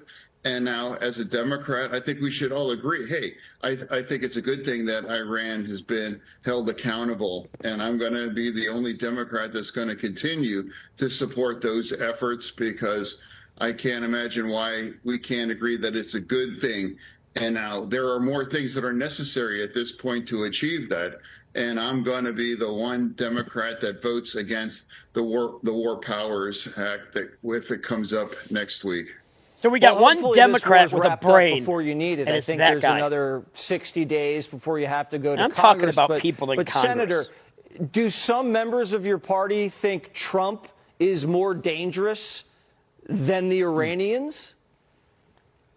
I don't know what. No, well, I can't speak for my other Democrats, but the American media has essentially become carrying water for Iran, and they're describing it the kinds of That was circumstances, horrible. and they forget the Honey way on a Iran has strawberry behaved. does not And, work. Why can't we just call what Iran has been and what it continues to do those things? America is the force of good in the world, and holding Iran accountable, what they've done, is important.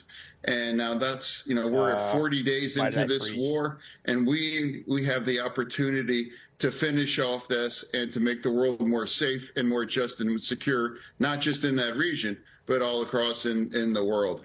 I hope we finish it off, too, and open up the strait, and we can all get back to business. The 25th Amendment, impeachment, war crimes, are they serious about this stuff, or is that just politics?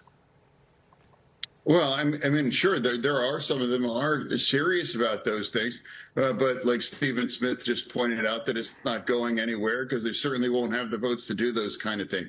But like I said, why can't we just, root for our military? Why can't we just say, I don't have to agree everything the president has done or the kind of things that he says, but we should be on the side of America, and we should be on the side of civilization and the free world. And I'm on that side. And I don't know why I'm the only Democrat that says those kinds of things at this point. And I'm going to continue to always vote to support our military, whatever is required for them to do to hold Iran accountable and make that region more safe. Well, you're the most civilized Democrat, and you're wearing a hoodie. So go figure, Senator.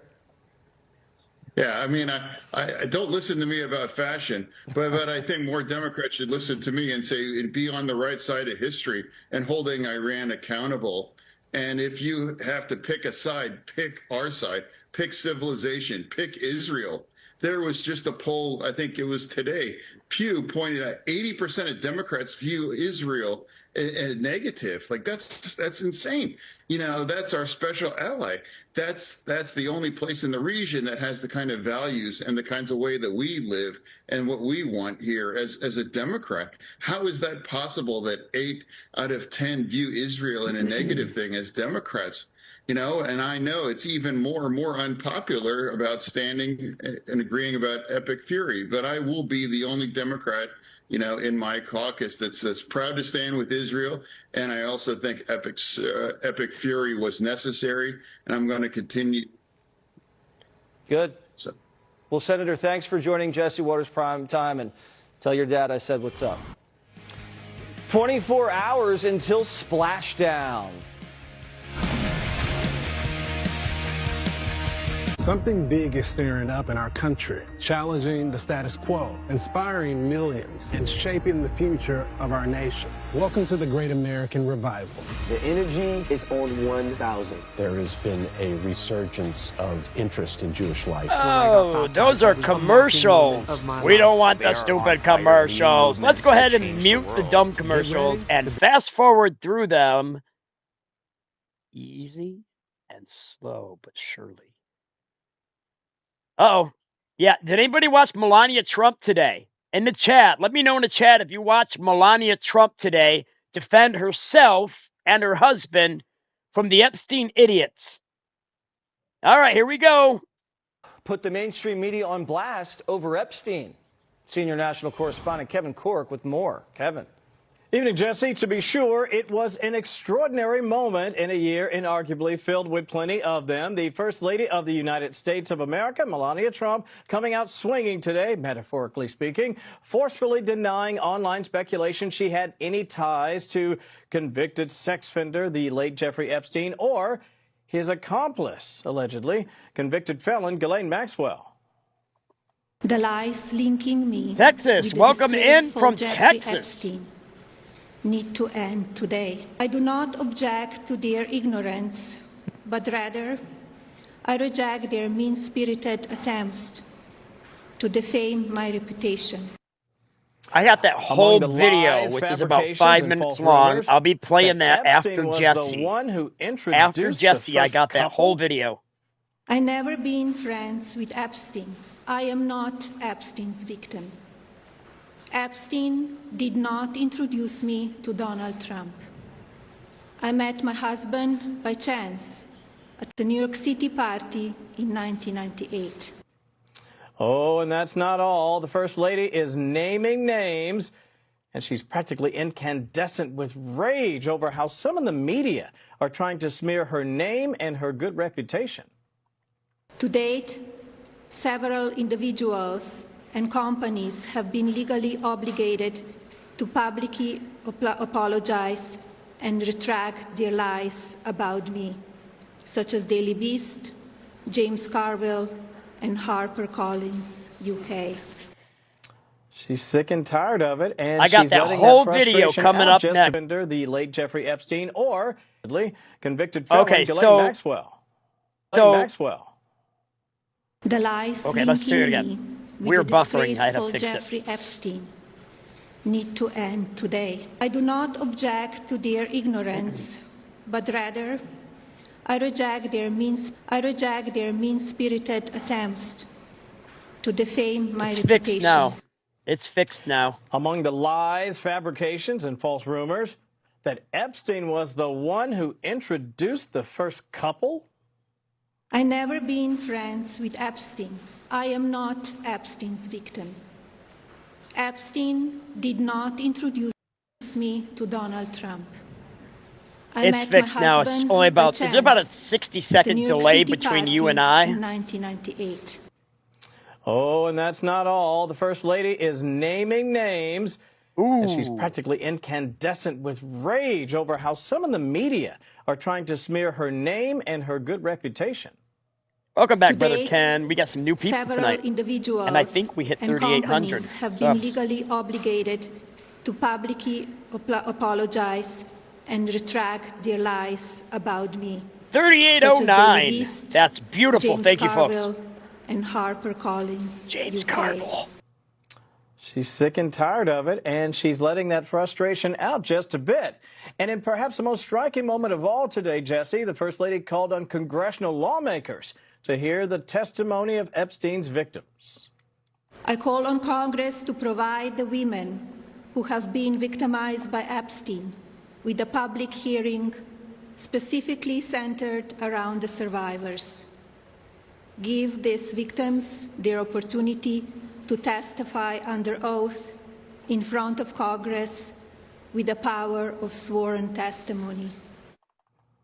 Good. That way, the bad guys do not get away with this. By the way, she spoke for about 5 minutes in all. She took no questions. And with her trademark flair, she left the room like she was strutting the catwalk. By the way, the president said he had no idea she was going to make a statement about all this, but he backed up her claim that she did not know Jeffrey Epstein.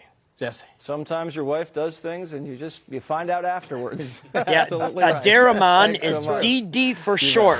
They approved DD for Fox News short. alert, Artemis 2 is coming home tomorrow. We're expecting Yes. Splashdown live in this 8 hour p.m. tomorrow night, 8:07 p.m. We'll And be the in our weather members appears to be only improving. at No that rain. time. We're going to Calm watch it seas members and only a only. light breeze, And if I under got some book 29 miles an giveaways, if hour. I can get the For software. now, the weather's a go. What do you But want? that's not the hard part. What do you want? Splashdown is. My baby. It's the most dangerous part My of the baby. mission. Earth's gravity pulling Yeah. them back at I love you. 25,000 miles per hour. It could actually create a sonic boom loud enough to rattle windows on California's coast. The crew will be How come riding nothing ever happens in 5,000-degree Michigan? fireball. How come So their California, everything survival happens rides there? on one thing, the heat shield. A 16.5-foot dome made of 200 large tiles covering the bottom of the capsule. Oh, Demi's But the got shield jokes. doesn't have a clean You got record. jokes. During Artemis 1, the uncrewed mission, the shield had hundreds of unexpected cracks after re-entry. NASA tested it out, and they're confident I it's caught gonna it hold. too. They didn't make Yeah, any changes immediately. for Artemis 2. So Hey, I got a everything pass comes too, down you know. to the re-entry angle. If they come in too steep, Yellow too hot, Summer. too shallow, You're not my ex-girlfriend, they'll bounce Summer, right off are the you? atmosphere. The shield can only take so Welcome much in, heat. Yellow Summer. Mission I dated a Control even woman named admitted if Summer. the angle's off, 7 years while I was re-entry won't be backslid. successful. There is no room for error. During peak heat, comms go dark for about 6 minutes. Oh my goodness, They're it's taking really the weird same me saying re-entry it, path but as it's okay. Apollo, You're not but that same woman, I it don't even think. has the top brass on edge. And if you In were, I terms of would what keeps say me up at night, I'm my shocked. blood pressure will be elevated until Welcome, they're under Summer, to Mike parachutes Shriver in the water Ministries right off here the on West YouTube. Coast. There's no plan Bs there. That's the thermal protection system. The heat shield has to work. Our boys in the Navy will be waiting. Well, if the Divers heat in shield Pacific, doesn't work, they're dead as helicopters a in the air, doornail. all ready to recover the heroes. Their families will have a front row seat in mission control and will be Gonna stop it. reunited once the crew returns. I'm going to stop it for just a second. Why? Because I can. I can because I care. Tomorrow night, we're going to have a Mike Shriver Ministries members only at 8 p.m., where members only will be watching. But Jesus Christ is above all, and our nation was founded on the gospel of Jesus Christ. Out of the 55 men that wrote the Constitution, 52 were active members of their Christian churches. When you put Jesus above all, the possibilities are endless for your life with Christ. All right, let's get back to it. Punch it, Chewie. To Houston. The astronauts can't wait. They've been solving problems all throughout their lunar travels, like the toilet. But after they fixed the space jam, things still smelled. The crew has smelt it once or twice before, but this time was stronger and was different. And we opened the door, everybody in the cabin could smell it. For the toilet, we've discussed, based on the pre-flight AGA readings, we're going to continue discussing on the ground, but we are comfortable continuing with the emergency comm DFTO, and we are comfortable with you continuing to use the toilet. I wonder who it was. they had toilet troubles in outer But when space. they aren't a Worst space thing that plumber, happened to they're them, having thank fun, God. floating around in zero Gs. They even brought a piece of American history. NASA canceled the Apollo missions after Apollo 17, so Artemis brought the flag that Americans were supposed to plant on the moon on Apollo 18. In Victor's hands here is the Apollo 18 flag. Those are so good, they'll make you slap your mama. And you'll start losing weight. Keto clusters. Dark chocolate. Okay, we got Alan We didn't want the Canadian to feel left Johnson. out. Hey, how you doing? Brought a little comfort item with him. Maple syrup. Yes, on the ground. Or on the Nutella was ground, floating ground, around. so that's true. It's not a competition, but Nutella made it to the moon before China. Just saying. Before they blasted off, the crew put together a playlist, and Houston wakes them up What's with this? a different What's jam this? every morning. What's this? This mission's like a relay race. Passing That's on the my baton to girl. the next space That's pioneers. my and baby. right now we're winning.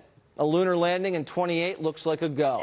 And the base on the moon. All the cool The crew kids are can't eating wait to keto, share and their you should stories. too, right here on Mike Our Shriver purpose Ministries. on the planet as humans is to find joy, to find the joy in lifting by creating solutions together instead of destroying. And when you see it from out here, I'm fabulous, it doesn't my change good it. sister. It just absolutely reafirms that.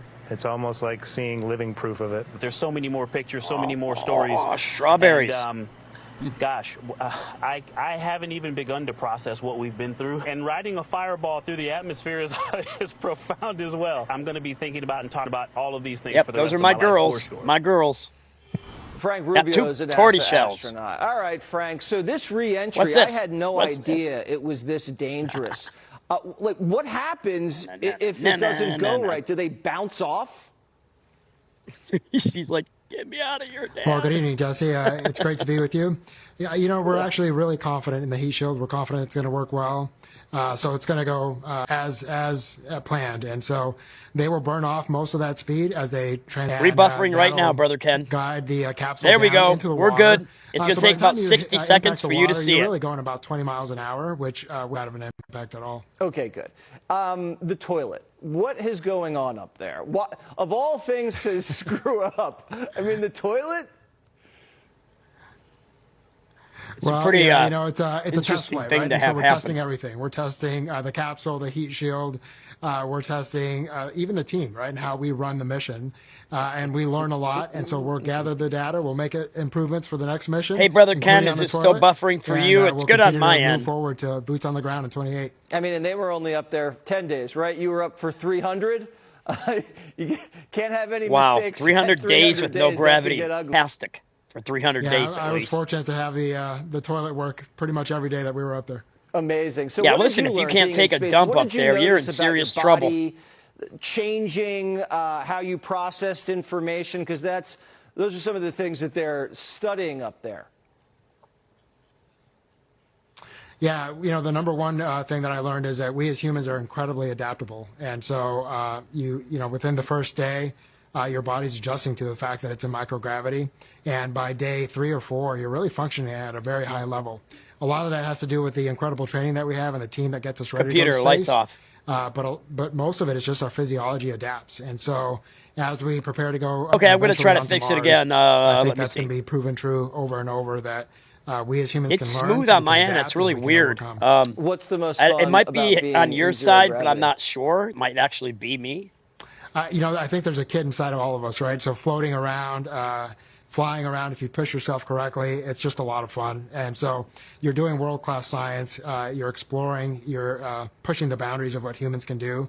But ultimately, there's still a little part of you that's just really having a lot of fun up there. Yeah, it's like being a kid, I represent bet. humanity and enjoy it. Oh, hey, 51 is called being a kid. Thank you so much. You're a when hero. your mind We is love still you. 18 And with a tomorrow's life gonna be of a very experience. Special night. We can't wait. 8 o'clock, 8:07 to be precise. 8:07 p.m. God right bless these here people. on Mike We Shriver's appreciate it. Ministries. It's going to be a members Johnny only. gets behind the wheel. And I plan on doing some book giveaways if I can get the software correctly done. You know, I've been saying that for 6 months. This Jeff program knows that. is brought to you by Okay, let's TurboTax. get past these stupid Now commercials. this is taxes. I'm going to mute it so you don't have to listen to it. I can because I care. All right. That's one of my favorite mottos. I can because I care. And I do care. It's not just sarcasm. But I am very good with sarcasm. I'm not blessed with much. Not really. But sarcasm I am.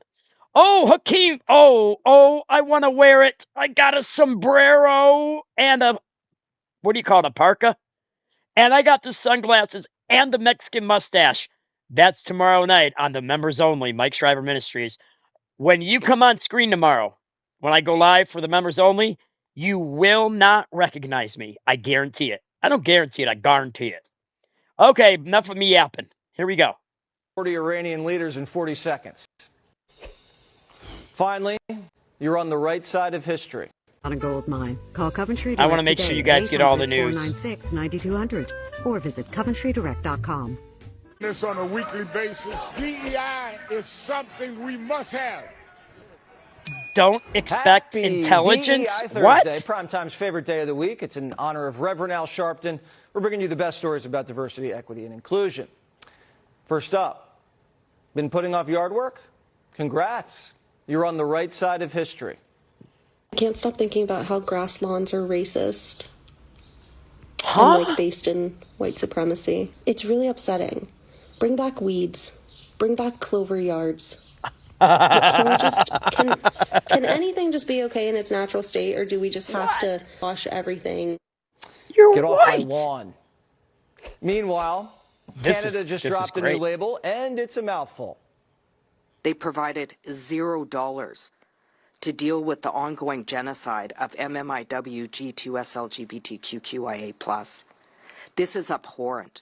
This is callous. She meant to say... Missing and murdered indigenous... She meant to say the LGBTQ through Z alphabet community. I am getting that copyrighted, by the way, as soon as I possibly can. The LGBTQ, A through Z, alphabet community. We don't hate them, but we do not and will never agree with that lifestyle. It was Adam and Eve, not Adam and Steve, not Eve and Eva. Adam and Eve. Get your plumbing correct, or the human race will be gone in 100 years. If everybody was lesbian or gay, and I'm not hating on them, YouTube algorithm, I know you're listening. I don't care. If everybody and or lesbian, that is exactly why Satan wants it that way. Romans 1, Leviticus 18, back to Jesse, Waters Live, right here on Mike Shriver Ministries. Next up, we have Melania Trump's whole speech from this afternoon, up close and personal for you, right here. Indigenous women, girls, two-spirit, lesbian, gay, bisexual, transgender, queer, questioning, intersex, and asexual plus. What? Don't forget the plus. Just say A through Z like I do. It covers the whole gambit. Hakeem, I'm going to be mocking him so bad tomorrow. The mullahs and said, didn't earn it. When you attack diversity, equity, and inclusion, you attack the United States of America. No, you don't, you hack. They put in charge of the attack on DEI. Pete Hegseth. My God, somebody get him off my screen. Secretary of Defense in American history. This guy can't organize a 2-car funeral. Actually, he organized a 40-car funeral. 40 Iranian leaders in 40 That guy seconds. He needs Jesus just like we do. Here's my other cat. Today's takes us to the Hoosier State. Or gender. Merit. Where's Brother Ken? In the world. Maserati. A Bugatti? Corvette. Okay, Joe Biden. All day. And I love black men. I love them. I love them. Which country makes the best cars? Here in the U.S. America.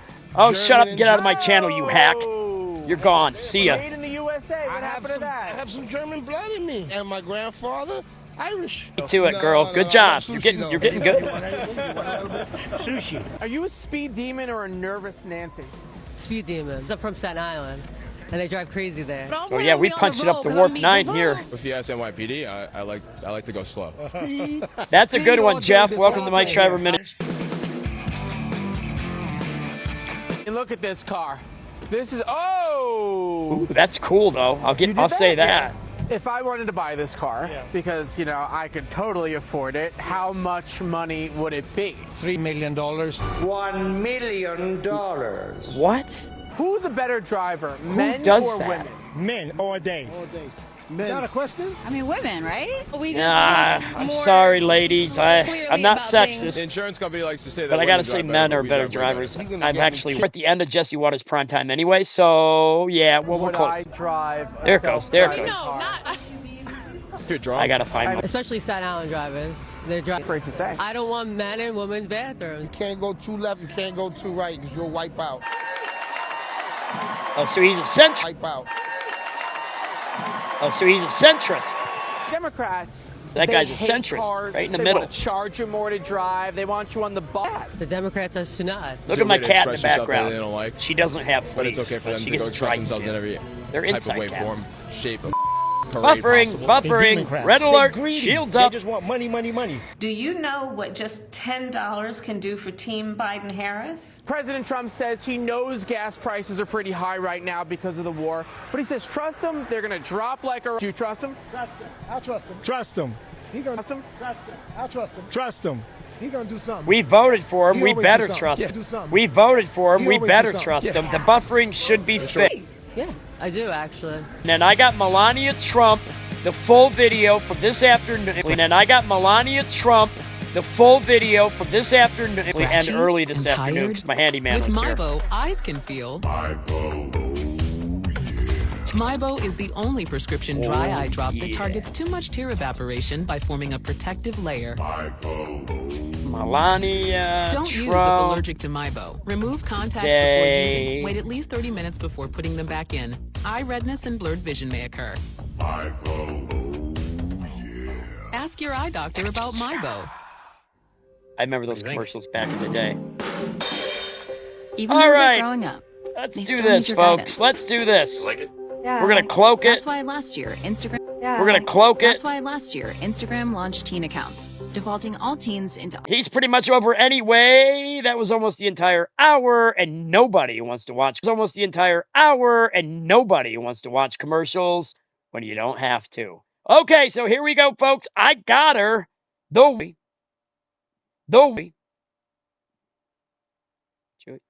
Chewy. There we go. Chewy. There we go. All right, here we go. It's buffering. It's going. It's okay. So here we go. I'm gonna. Oh, there she is. There she is, Miss America. She's really pretty. For her age, she's absolutely gorgeous. And I look like a crypt keeper. All right. Where's she? There she is. There she is. Here she comes. I present to you the wife, Melania Trump, First Lady of the United States. Sorry, she's even better than what Nancy Reagan was. We all love Nancy Reagan. You may speak. Where's my volume? There it is. Lying about me, the disgraceful Jeffrey Epstein. Good afternoon. All right, here we go, folks. The lies linking me with the disgraceful Jeffrey Epstein need to end today. The individuals lying about me are devoid of ethical standards, humility, and respect. I do not object to their ignorance, but respondents. My She's polite 55 reply years old. to her She's Gen email X. doesn't amount to anything more than a trivial note. I am not Epstein's victim. I am not Epstein's victim. Epstein did not be cautious about what you believe. Yeah, you're not going to come in here and talk His like that. images Shut your mouth. believe. Yeah, you're not going to come in here and talk His like that. images Shut your mouth. and stories are completely false. I'm not a witness or a named witness in connection with any of Epstein's crimes. Baby kitty. My name has never appeared in court documents, depositions, victim FBI in interviews surrounding the Epstein matter. I have never had any knowledge of Epstein abuse of his victims. I was never involved in any capacity. I was not a participant, was never on Epstein's plane, and never visited his private island. I have never been legally accused or convinced in connection with Epstein's sex trafficking, abuse of minors, and other repulsive behavior. The false smear and HarperCollins, UK. Now is the time for Congress to act. Epstein was not alone. Several prominent male executives resigned from their powerful positions after this matter became widely politicized. Of course, this doesn't amount to guilt, but we still must work openly and transparently to uncover the truth. I call on Congress to provide the women who have been victimized by Epstein hearing specifically centered around the survivors. Give these victims their opportunity to testify under oath in front of Congress with the power of sworn testimony. Each and every woman should have her day to tell her story in public if she wishes, and then her testimony should be permanently entered into the congressional record. Then, and only then, we will have the truth. Thank you. No questions, straight to the point. She's out of here, folks. She is awesome, your First Lady, and indeed Melania Trump, right here on YouTube, sticking it to the libtards that try to smear her and her husband. You know, President Donald J. Trump is the president for the United States. God appointed. In fact, listen, okay, I'm a realist. Even the auto pen was chosen by Christ to lead America, to show America how deeply disturbed liberalism is.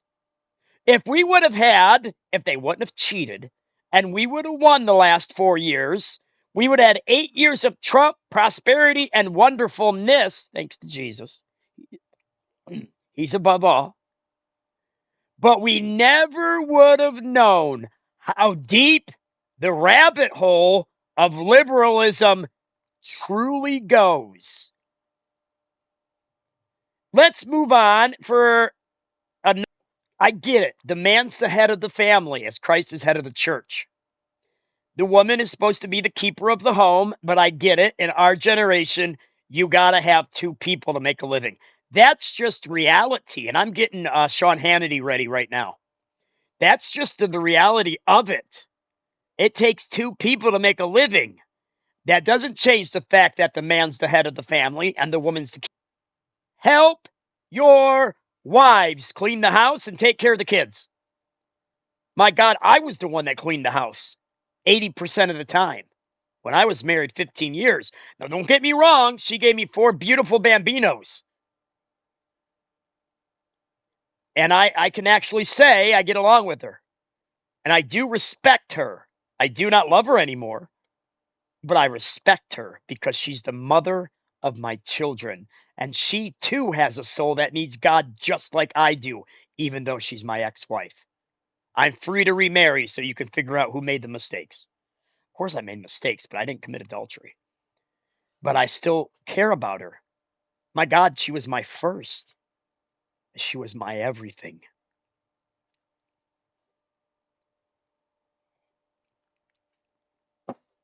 All right, here we go. Sean Hannity come up on screen. Sorry about that.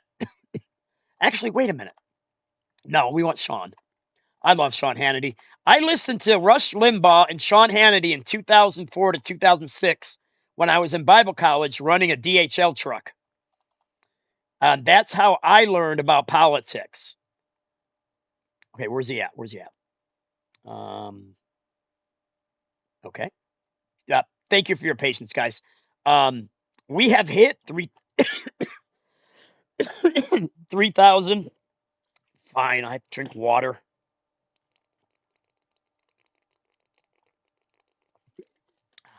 And then coffee.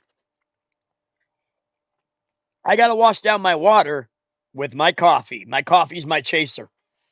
Okay, new episode right here, right now on Mike Shriver Ministries. Thank you for your patience. Coming up on screen in 20 seconds, if not less. The ceasefire with Iran is still holding, but the regime is testing the limits, that's for sure.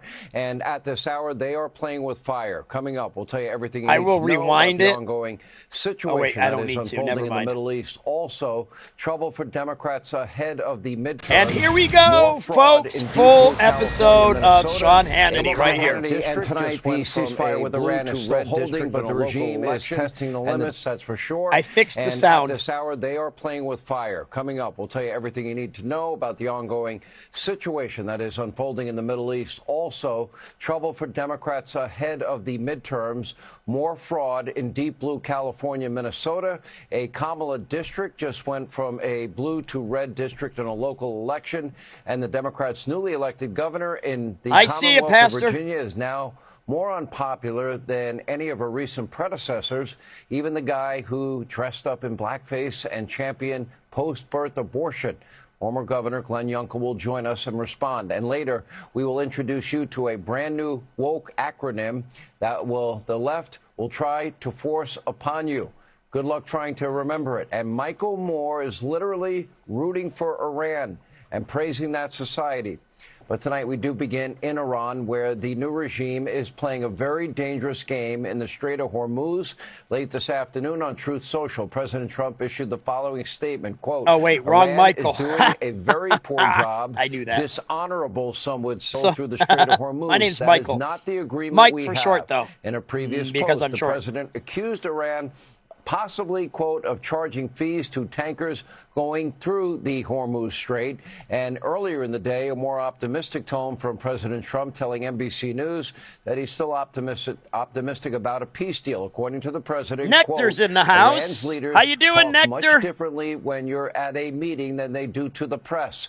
They're much more reasonable. He continued, they're agreeing to all the things that they have agreed to. Remember, they've been conquered. They have no military. But as the president knows, when it comes to Iran, actions do speak louder than words. Anybody That's else why our tired? Commander-in-Chief is keeping all of our troops in the region. As I'm the not president actually put just it, short. Quote, our great military for those is just loading coming up in. and resting because, quote, if they don't make This a is a deal, recliner. it's going to be very painful. Sorry. Again, if anyone in the government in Iran is listening tonight, well, listen to what the president says, or if you don't, you will soon pretty much be in hell with all of your predecessors.